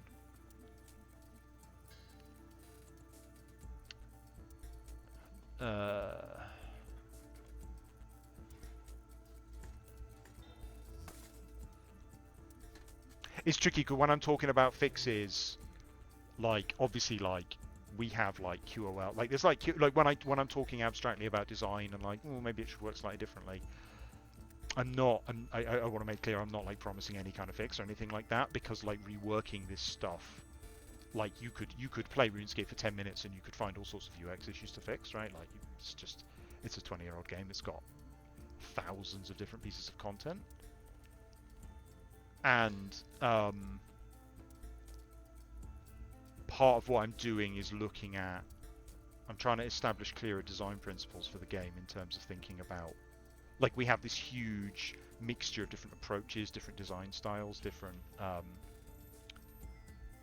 ways of thinking about building RuneScape, and trying to develop a more coherent vision of like which bits fit and which bits don't.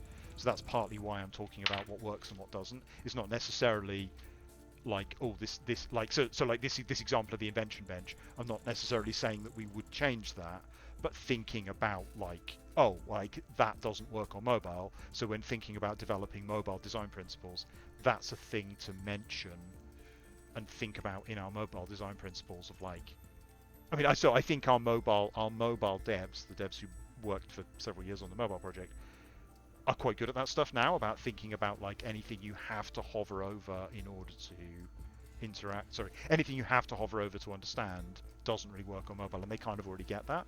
But some stuff occasionally slips through, so it's worth sort of reiterating those premises. Sloth said, "Can you confirm if your disdain for p-hat prices is a personal opinion and not a future war on party owners? As that comment alone has crashed the market." It's an interesting... I mean, I mentioned in the interview, right? The problem with talking about the economy is that talking about the economy damages the economy. The thing I was trying to emphasize in that interview, and I don't think came across particularly well, is I think for players, because the Grand Exchange, because there are many extremely valuable items in the economy, I was trying to clearly distinguish between valuable items that are drops that are part of the PVM progression mechanics, like the Fractured Staff of Armadillo, is not like a luxury like cosmetic. It's I don't want to say a must-have item, that's not quite selling it right, but the expectation of the mechanics is that eventually you get that gear, right? You work towards that gear. It's kind of part of the game, is working towards that gear. And I wanted to distinguish that clearly from the discontinued rares market, which is also extremely expensive items that are being traded, but they are not like if the Fractured Staff of Armadillo can't be traded on the Grand Exchange, that's a fairly serious problem, because it means that the core mechanics of the game don't work. But if a party hat can't be traded on the Grand Exchange, it's not that big a deal, because party hats aren't a key part of the game's progression mechanics, right? And I was trying to distinguish between those two parts of the economy, and that they would need to be addressed differently.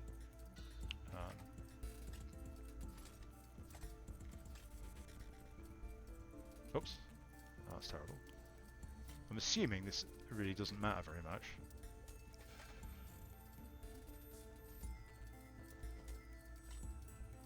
Is it each...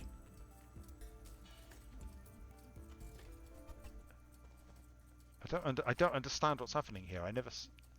I remember, I think Mod Malte described to me how this worked, and I've completely forgotten. Is it the individual... It can't be the individual position of each that matters, right? Because otherwise it would have...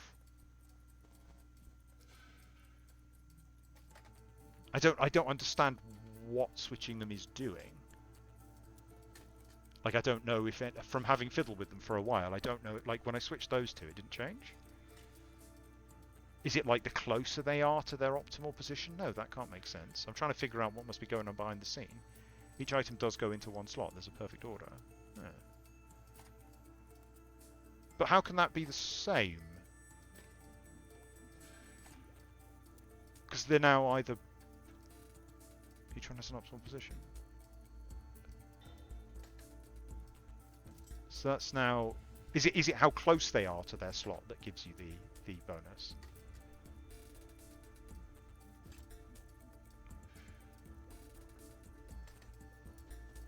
I'm finding this super intuitive.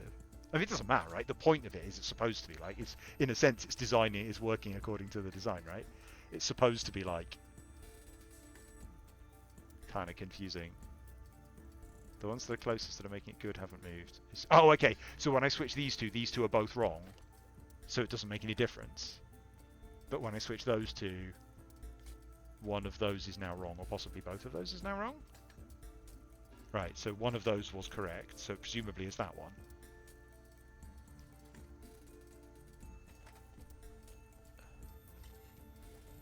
Right.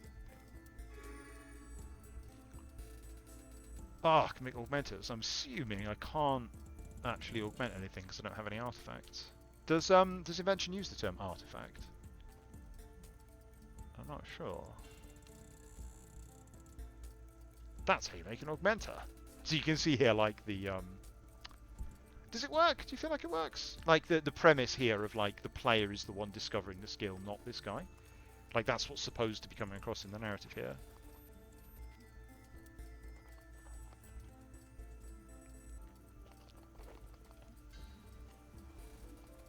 Oh, 2,000 pale energy.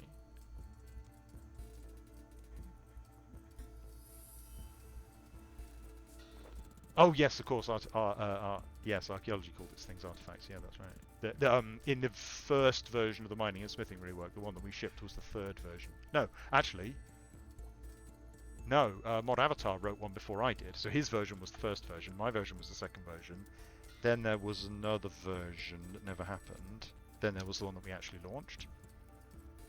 So in the second version, it was the concept of artifacts was really important, and that was like anything that's not smithed, so like a dragon weapon, like a dragon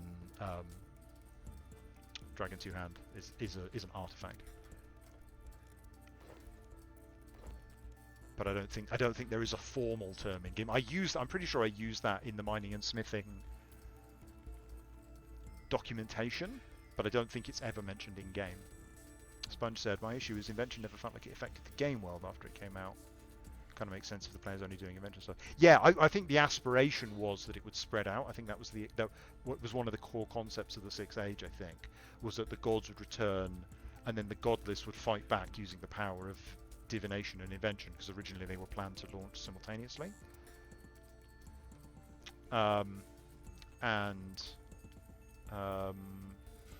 So the people, I think that was the original kind of narrative concept, that the tech level of the world would increase and the people of the world would kind of unite against the gods. I think that was kind of how Osborne was originally envisaging it, but obviously almost the opposite ended up happening, and like it all became about the god factions themselves, and the gods very much became the main characters, and the godless were kind of forgotten about. So I think the aspiration was that invention would become more important. In retrospect, as I've been trying to pull the tone back towards more conventional fantasy and medieval, I'm kind of glad that we didn't end up in a sort of steampunk version of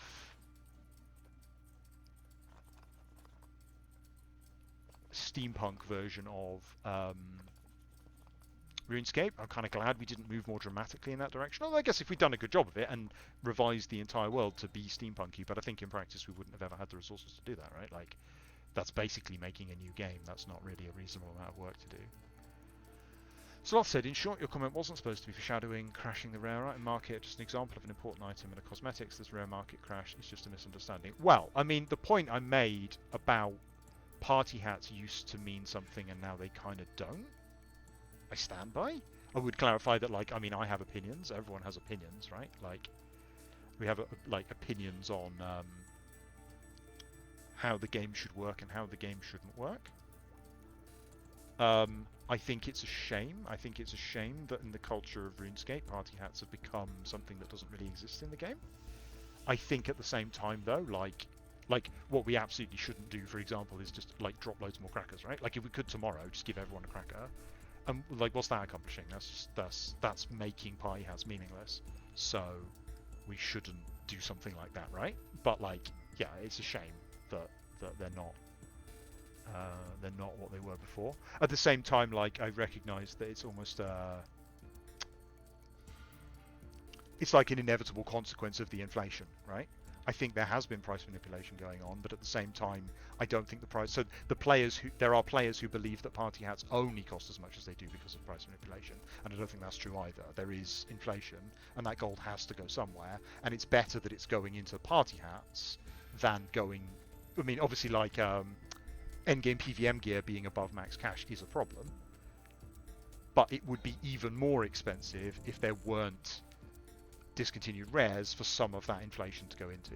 So in a sense, they are performing a service for the economy. Their existence is performing a service for the economy by soaking up some of the inflationary pressure and keeping it not removing its effect on the rest of the economy, but reducing its effect on the rest of the economy. So it could be that actually the inaccessibility of party hats, although it's a shame, as I say, in my opinion, like it's a shame, might be a necessary evil or a net positive. Rather than like, but that's the thing, right? Like that's the tricky thing about game design is something can be bad in one way, but good in another game, good in another way. And often our job is to walk a really awkward line of like, yes, this isn't ideal for everybody, but it's doing more harm than good to like, you know, like again, like if we just dropped a load of crackers tomorrow, probably what would happen is the price of all. Like it would destroy the value of party hats. It would also destroy the value of all other discontinued rares because people would wisely expect us to do the same thing with those as well. So probably all of that investment all of the money investment and the speculation would all immediately go into items they didn't expect to crash, which would probably be, you know, FSOAs and stuff, and then the economy would be in a worse place. That wouldn't be an improvement to the economy, that would be a bad thing for the economy, because the price of FSOA matters more than the price of party hats. So my opinion is not the same thing as it's a good idea to do, because sometimes, like, fixing one problem creates a bigger problem.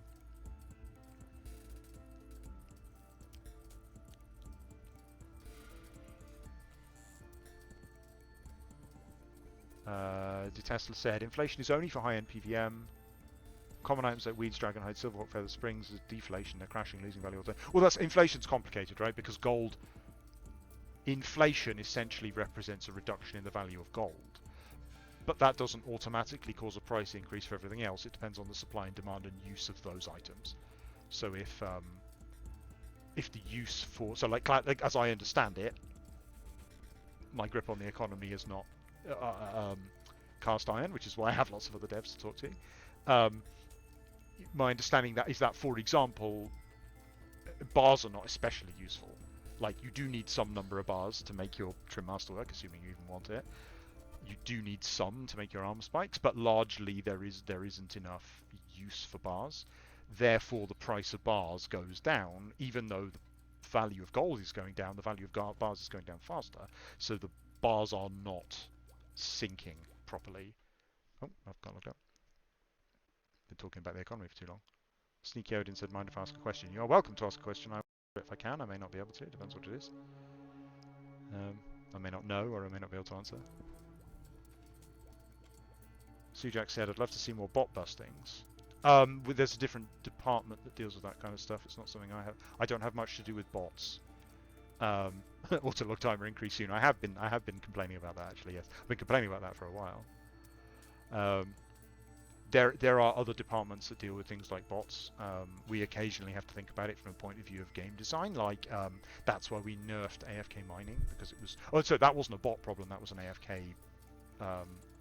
Like players multiple accounts AFK. It was too easy to farm massive quantities of Anamika. Essentially no cost even without botting. You didn't even need to bot.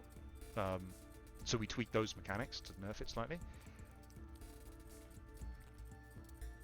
Do I know why augmented ceasing armor is worth 150 million for item reclaim and non-augmented is less than 1 million? That's probably the same thing that we were talking about in the RS guy chat.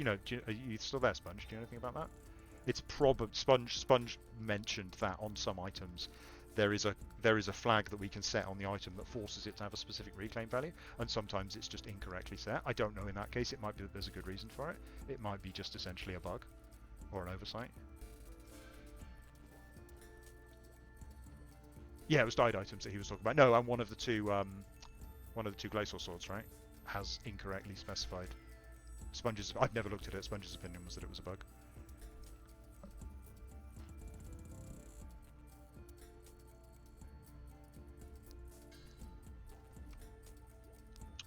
Right, disassemble. Right, actually get on with this rather than talking about the economy. All right. We do want to talk about the economy more, obviously, but like it, yeah, it's tricky. What did I get? I didn't notice. Oh, loads of stuff. Not even going to bother checking what that is. A broken shield, though. Amazing. I'm going to enjoy disassembling all those black boots I picked up. Alright, what do we do this? You have to disassemble your own items. Oh, man. Okay, so an augmentin... Sorry, yeah, an augmentin needs... 225 incandescent energy. Oh, I see. Yes. Okay. I've never implemented code like this. I don't understand how it works in the back end. But it's quite cleverly written so that it can take anything. It's confusing on this interface, but it's correctly written.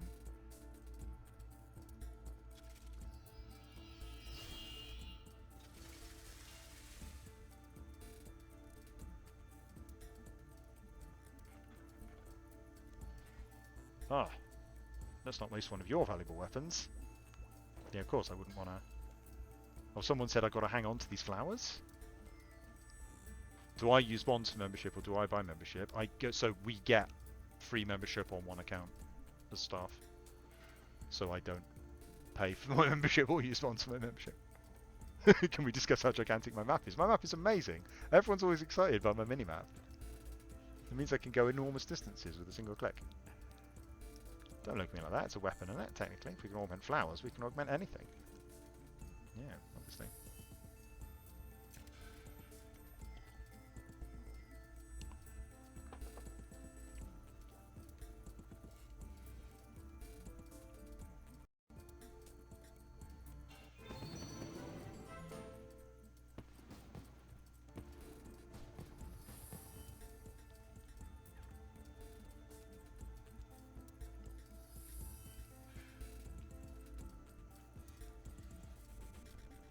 Is this a double? Is this a two-handed weapon?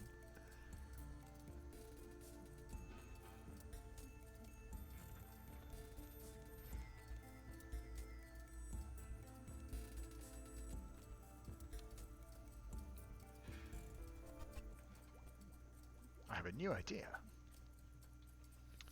Yep.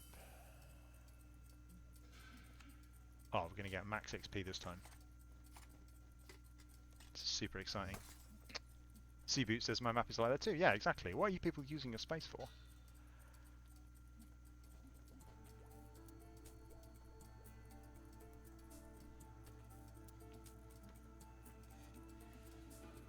How long does it take big content to be developed and planned? I'm assuming something like a skill can take upwards of a few years. Yeah, I mean, yeah, skill planning starts quite early and it takes a few years. How long is archaeology in development? I can't remember. But yeah, quite a while. Like, because I mean, archaeology started with like a long investigation process as well, like unusually long, like months and months long. Oh, each gizmo slot gives 2 perks. Yes, of course.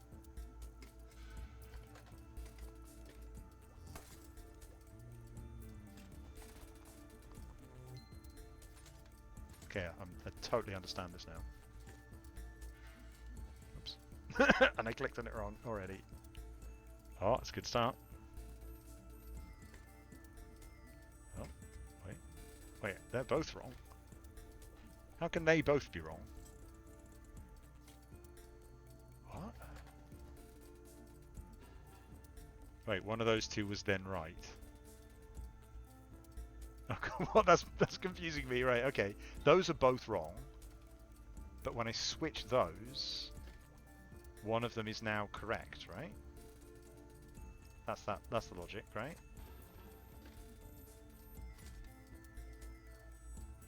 Oh god, I'm so bad at thinking this through.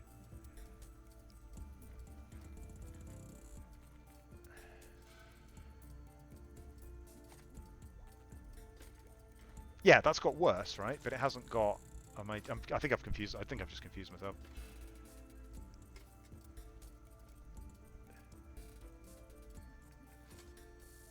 Oh yeah, there we go. I'm so good at this. Don't know why I'm finding that so confusing.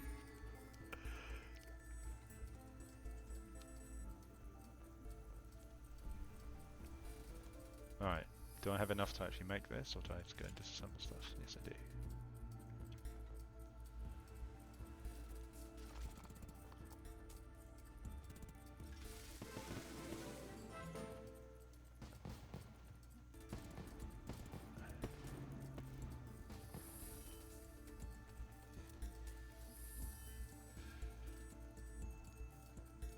Yep. Okay. Oh, this is going to be pretty good.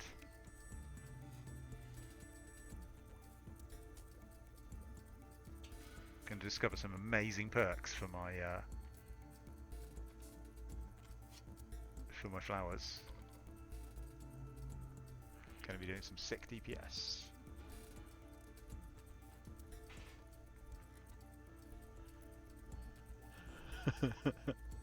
This looks pretty strong.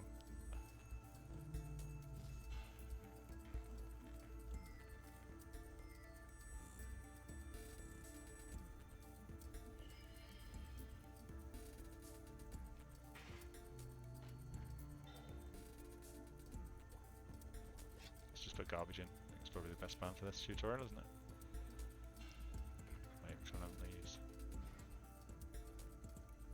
Oh yeah, there we go. Look at that. An anti-theism gizmo, amazing. Oh. You may skip this step if you wish to keep your whipping gizmo. Yeah, sure.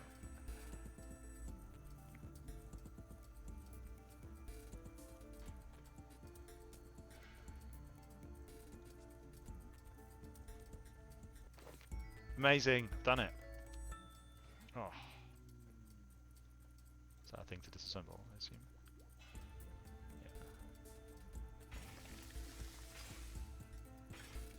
Wow, amazing. Right, I should probably stop because it is late and I should go to bed.